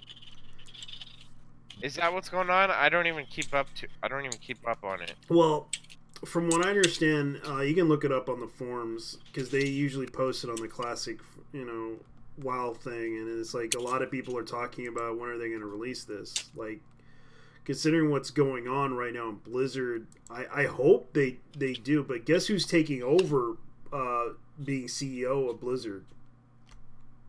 Who? You remember that guy who talked about ice cream at BlizzCon? Yeah. That's the guy that's taking over. G. Allen. Okay. When he announced vanilla. Yeah, when he announced vanilla, that was the guy that's taking over CEO of Blizzard. Really? Yeah. Like, I don't even know the guy. Like, I don't know enough about the company itself. But it makes me chuckle because I'm thinking of the video of him when he announced it, and he's like, "Horde, where are you?" And he seems kind of cringy to me. I know he's cringy, but he's literally the meme of the year when he talked about vanilla. I like ice cream. Do you guys like ice cream? Like, he does it in a. That's so funny, dude. Yeah, it's like you can imagine him just talking about, especially the shirt. Remember his shirt that he had on, the Hawaiian shirt? I don't. Like it was Which like one was it? It was the demon. I think it was like the demon skin, like shirt that when he announced it at World of Warcraft's Classic WoW. Mm-hmm. It was funny though. Yeah, that was something. I'm sure a lot of people were very excited about that. Yeah, because it's so funny when they do that too. It's like but I hope they release Classic WoW soon because a lot of people are just like, I just want to go back to playing my old tunes. Like I do like the old mechanics, like the old system, the old skill tree, because I kind of miss the old skill tree because you can just mess around with that skill tree and just, you know, tri-spect anything that you want to try out. Yeah, you know, I feel like just kind of the type of player I am, I would probably try to get like the best build, you know, because I remember it was kind of a pain to like change your talents. They would charge you and stuff. It would make you pay gold, and it was more every time. Yeah, but I figured out a way to get that money. It's just you either have to, you know, there's a way to get money, but the way to do it, from what I remembered from a guide I read, was to sell all the junk that you pick up and just get rid of it. Just sell that junk and just hope that you'll make a little bit of copper, but it's worth it. Oh, definitely. Yeah, I've always done that. Even on my leveling tunes right now, you know, like, it may not seem like very much since you're going to be making more in the future, but it still adds up. It's worth it. I'm looting 30 copper here, and it's fucking BFA. It's literally nothing. Yeah, but also, I don't have a main on this server, so I got to get all the money I can. Yeah, because it's not easy. Especially gold farming is going to probably be an issue, too. Mm-hmm. And I remember those days, too, because I remember leveling back in BC, and that wasn't easy, but it was fun for me, because I actually I figured out a way to, I had to figure out a leveling path for Alliance and Horde, and I basically had to do it like, when I originally started out, I didn't know how to do it. But then when I started doing a leveling path, like figuring out where to level, and it was easier for me to get another tune, I started leveling other tunes, and it started to get easier for me to learn how to oh, definitely. Level. Yeah, definitely. I see what you're saying. Yeah. Absolutely. But considering what happened to when they introduced it, whatchamacallit, when they introduced Cataclysm, everything was like fucked up, and I'm just like, are you kidding me? Like, what did you do to the world? Yeah, what did you do? And I was thinking about that when I was in Westfall. I was like, damn, I really miss old Westfall, like what it was like when I was playing in vanilla, and I could barely get into a fucking what's a Dead Mines. I could barely get into a Dead Mines group, and that was when they had the real Van Cleef too. Yeah, the actual Van Cleef that really mattered. Like, I almost feel like some of the stuff they do, like, I imagine it was probably pretty cool, like, when Cataclysm came out, like, wow, they're changing the whole world for this expansion. But now they had, like, it had the Raging Chasm in Westfall. And I'm like, dude, this is not Westfall. Like, this is fucking Cataclysm. Yeah. I don't much care for it. Honestly, I feel like they need to update it and, like, not necessarily reverse Cataclysm, but I don't know, man. And then, like, Stranglethorn Vale, they've got this thing in the middle. I forget what they call it. It's a big swirly thing. I just don't care for it because that's not what Stranglethorn Vale is to me. That's just like a new thing that they put in Cataclysm. And, you know, these zones, I think they just mean a lot to me because this is like basically the only part that I would play when it was vanilla, you know. I actually liked the Crossroads. I actually really liked going to the Crossroads every time. Mm-hmm. Just to go to Wailing Caverns, just to go on top of the cave where the leather vendor was at, where they actually had, where you can buy that little set of leather crafting armor that you can recipe that you can get. I used to remember that. That was the one thing I always go there for. I don't know anything about it, and I think it's just because in vanilla I only played Alliance. I don't know why. I think it was just because I only had my one tune. I had one character, which was a human rogue. Yeah. And he was called I knew about ganking, and I don't know, I was like 10 years old or something. His name was Gangster, like Gank. Gangster, Pones. Gangster Yeah. Pones, yeah. Yeah, and I loved that fucking character. I wasn't very good, but I kept playing that guy up until like Wrath, I think. And Wrath of the Lich King was the time I first hit level cap. I played Rogue too, and I used to remember playing Assassination around Wrath, and it was just like, and then they kept nerfing every spec that I try to attempt to play, like no joke. Yeah. And then I remembered the bug that happened to be the issue that around Wrath that caused a lot of people to switch to sub, because originally sub wasn't really a rating spec, but it officially became one because of the fact that bug kind of caused a lot of people to switch to that spec. Yeah. And it was called, the spec was called Honor Among Thieves, which allowed whenever other players like did crits, it allows you to get combo points, and you do super max damage. Yeah, those combo and points. they still have it on Rogue. Okay. Yeah, but they only have it for PvP only. That's the sad part. Oh, is that what it is? Oh, yeah. I didn't realize that. Honor Among Thieves, basically, whenever other players surrounded you do damage, like they do a critical hit, you gain a combo point from that. Mm-hmm. And I didn't. God, I haven't been playing my Rogue enough. Man, it was a good that skill. actually sounds like but so they good. removed, Like, they removed that because it got too overpowered and too OP for rating. yeah. And they had to fix that because it was a really big issue. And I remember playing that class at the time, and I wanted to try it out, but I wasn't that good. I wasn't the best at it, but I remember seeing that, and I didn't want to play that spec because it wasn't really fun to do. I mostly did the assassination spec because it was easier for me to do the rotation.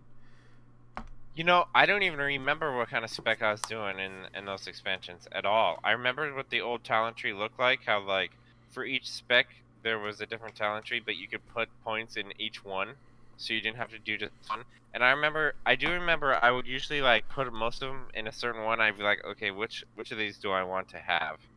And then once I, realized what I wanted, I would work toward that, but also there would be early ones, like in the next tree, like in another spec that I would want to use too. Yeah. But I don't remember it very well. I remembered the shadow step spec where you can one shot a player. But but they had to nerf that because it got too overpowered when you use backstab against them when you shadow step. And it was a fun spec, but at the same time, Blizzard decided, well, it's getting out of balance, so we're gonna have to take it out. And it was sort of the thing that I remembered about classic, the old days of WoW, because I used to remember doing that to other players, and it was just like it was the funnest thing to do. Yeah. Shadow step, backstab, but there's also another spec where you can use where you can just like do critical damage to them, like you can kill them instantly. But yeah, that's cool. But it was I think it was called Cold Blooded or something like that. Mm-hmm. Another one that they still have. I think it's just an honor talent. Yeah, which allows you to get critical damage. Yeah. Yeah, rogues are a cool class, man. I think they've always been pretty cool. Yeah, I wasn't always big on assassination because, like, I don't know why. I just like the big meaty crits as opposed to like tons of numbers showing up. From your poisons and bleeds, but now that's my main spec is assassination on my rogue, and I like it. Yeah, because I used to know a guy that played that I used to watch his PvP videos and also his P versus E videos, but he's no longer playing World of Warcraft anymore or the arena scene like he used to. Yeah, he was known as his video series is called Eviscerate or something like that. Or Viscero. Oh, okay, that sounds cool. Yeah, that's a good rogue name. I was looking at really old videos. I forget what the guy's name was, but he would go to. He was an Alliance player. God, I want to open my map to look, but I can't really. I don't have the zones. Anyways, he'd go to Durtar, and I think it was Tiergar Keep or whatever that keep is with the Kultiris Marines. Yeah. And basically, he was like around the same level that people would be when they went there, but he would just kick fucking ass. He was like some kind of like crazy. I think he's a paladin. I would have to look way down in my history, but I don't know if he was exploiting or if the other people were just bad, but it was pretty cool. Like he was shredding people, and it looked like a lot of fun. But he on might, the other he hand, might he might be a rank 1 player. Yeah. But on the other hand, like it wouldn't be fun if you're the guy getting just slaughtered by somebody the same level as you, and then you and other people all are on the same level are trying to kill this guy he's not higher level than you or anything, but you can't do it. Yeah, it's not an easy thing too, because I used to remember like Sony Vegas is another one that I used to remember. Like he was mostly a guy who promoted the Sony Vegas software for PvP videos, because a lot of people really liked it, Sony Vegas. Mm-hmm. Like he was like a really good PvP warrior for Horde back in the days. Yeah.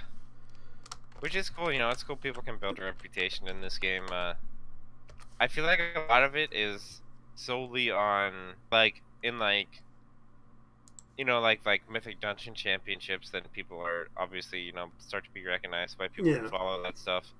But, like, I feel like more than anybody, the people who get recognized and are, like, known are, like rank 1, like, arena players and stuff like that. Maybe even RBGers. Yeah. Because everyone watches the Threes tournaments. And I see why, too, because they're pretty fun. Like, I like watching them. See, here's the thing that I'm talking about that bugs me is, back in the day, these young Stranglethorn Tigers used to be lower level than, like, the regular Stranglethorn Tigers, and then they'd have Elder Strangle that were even higher level. I guarantee you I could go through this zone and they'll all be whatever level I am. They just scale to whatever the exact same level that you are. I just don't care for it. I hate to keep complaining, but I really don't. Yeah. And then you see the Prot Warrior PvP. Then you see a lot of these videos that people make are really creative. It's a shame that you don't see that many as you used to anymore. Mm-hmm. Like, let me see if I could find something on WoW movies. The only thing you see is P versus E videos on WoW movies.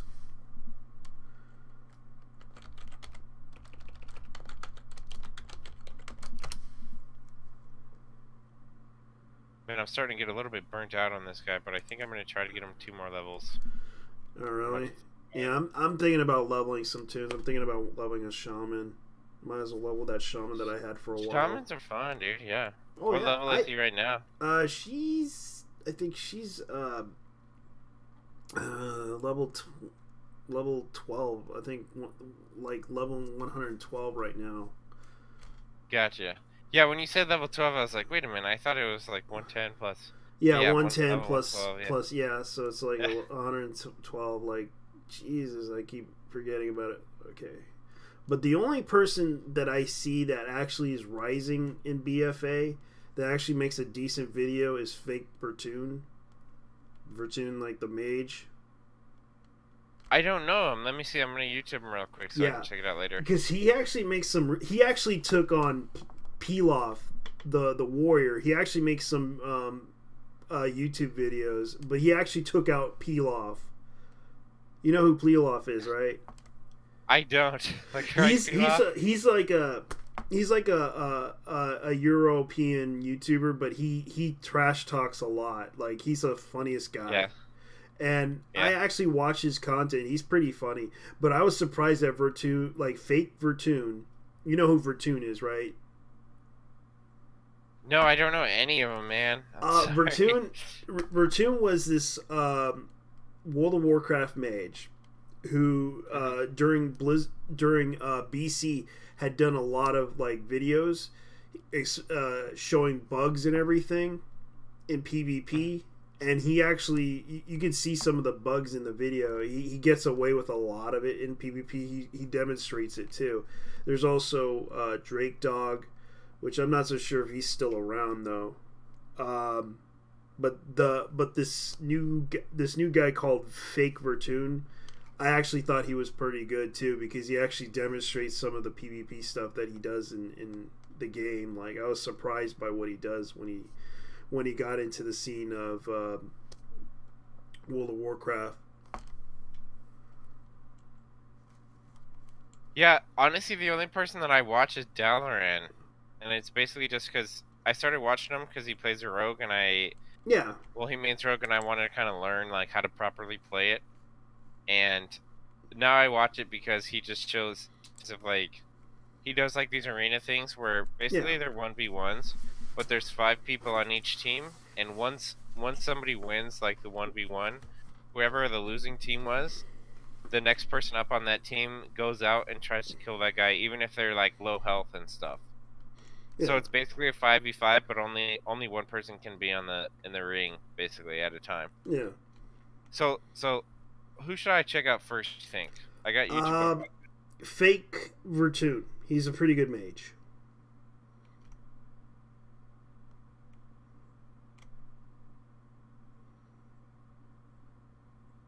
Damn it, I can't find him.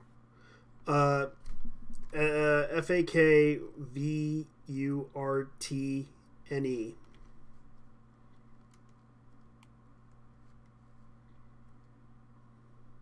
Man, is this saying Frankfurt? It's okay, man. It's okay. I'll check it out. It's a weird. He's well known. I could probably give you a link to him. Yeah, maybe something like that, and I'll check it out sometime. Just because I keep searching it on YouTube, and I'm just getting Frankfurt for some reason. And thinks but he's known as Lunith Master. That's what he. Gotcha. Yeah, it's like a Lunith Master is like that's probably his main account name, but he calls himself Fake Vertoon, but he actually has like 2 years worth of PvP videos that I thought were funny. Like, some of them were pretty good. Yeah, that's awesome. Like, it's cool when people can produce like some real solid content through this game. You know, I like it a lot. because I kind of miss some of the solid content that they did. Like, you don't see that many PvP videos like you used to, but you're surprised that some of them actually are still making them. Mm-hmm. Like, there's still people that are trying to, make PvP videos, like, from old content, from new content, but I'm surprised that someone actually is making PvP videos for the current content. And that's the only one that I know that's currently making PvP currently is Fake Vertoon. For sure. Yeah, like I think that I don't have a problem with like the right now it seems to me that a lot of it is focused on arena, like I was saying, and I don't have a problem with people doing those videos. Like I said, I watched Dalaran with his stuff. Yeah. But what I really find entertaining is like what I was talking to you about, and I think they are really old videos from Classic. Yeah. It's someone like being creative, doing stuff that's making them just a fucking beast in World PvP. I think it's pretty cool. Yeah, because he did actually beat like Pilaf in World PvP. Mm-hmm. And let me see if I can find that video, because he actually did take out Pilaf in World PvP because he went all the way down to let's see if I can find that video. Okay, where is it? Video. Let's see if I could find it, because it's a short video of Fake Vertoon versus Pilaf, and it's like a short video. Let me see if I could find it, and I'll play it on the... See if I can find it. But I can't play the... I might play the music. Take your time, brother. Oh, I found it. Here it is. I might switch it out to the... This is the video that Pilaf and Fake Ratoon did. But I can't play the music, but I might as well, because the YouTube might as well take it down on me. Because it's funny, though.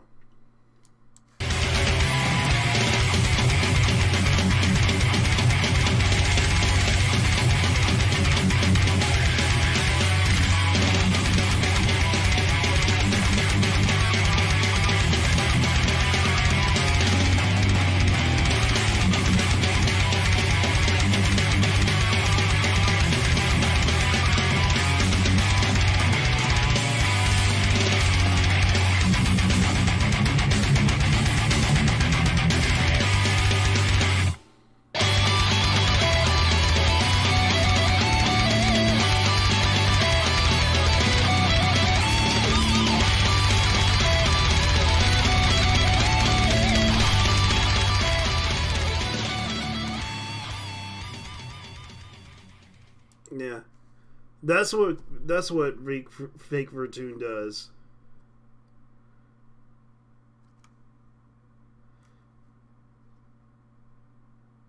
And it's a shame that he doesn't get noticed on YouTube. I recommend you subscribe to him because he actually makes really good content. He only has like 426 subscribers, by the way. Because he's not totally the best, but he's definitely someone that you can see. And I actually showed it on the YouTube thing.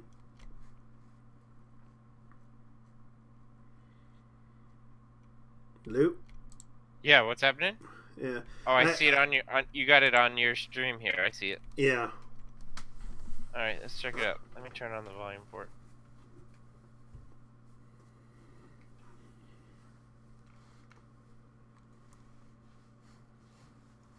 I don't know if it's people think they sound different than they do, or if people hear themselves differently when they hear their own voice.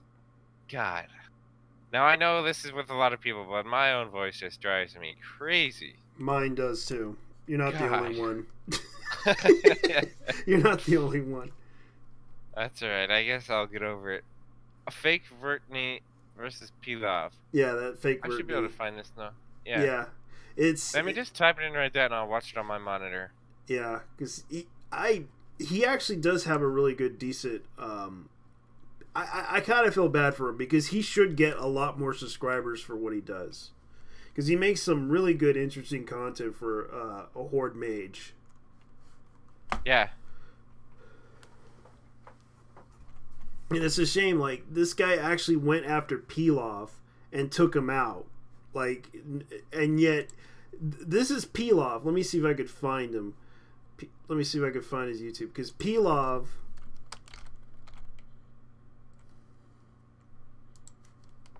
I'm watching his video right now. This guy's just fucking people up in Stormwind, dude. What? Yeah.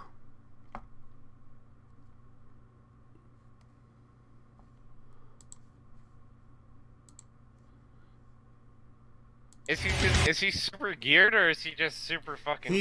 He's super geared. For sure. But he's good. But he's good. But he's good. Yeah, you gotta be to get gear like that.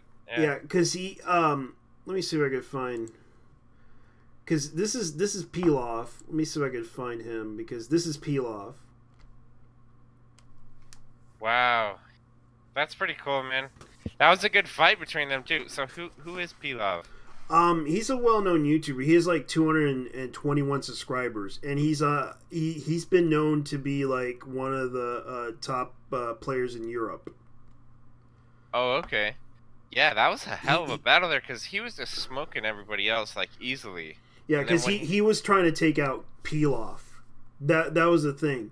And Pilaf is known to be like a really, trollish type of guy.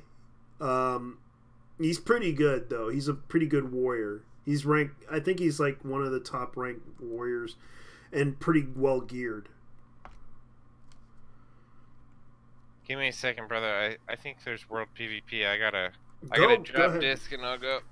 All right, let me go ahead. It was fun hanging out with you, man. Man, that's fine, man. I'm gonna go hang out with you too, because I'm gonna might as well go world PvP. But I'm gonna probably be all right. I'll probably get off in about 30 minutes, but Yeah, me too. I'm hoping this doesn't take too long. Yeah. I'll see you in there. I'm too. gonna go to the War Mode channel. Alrighty.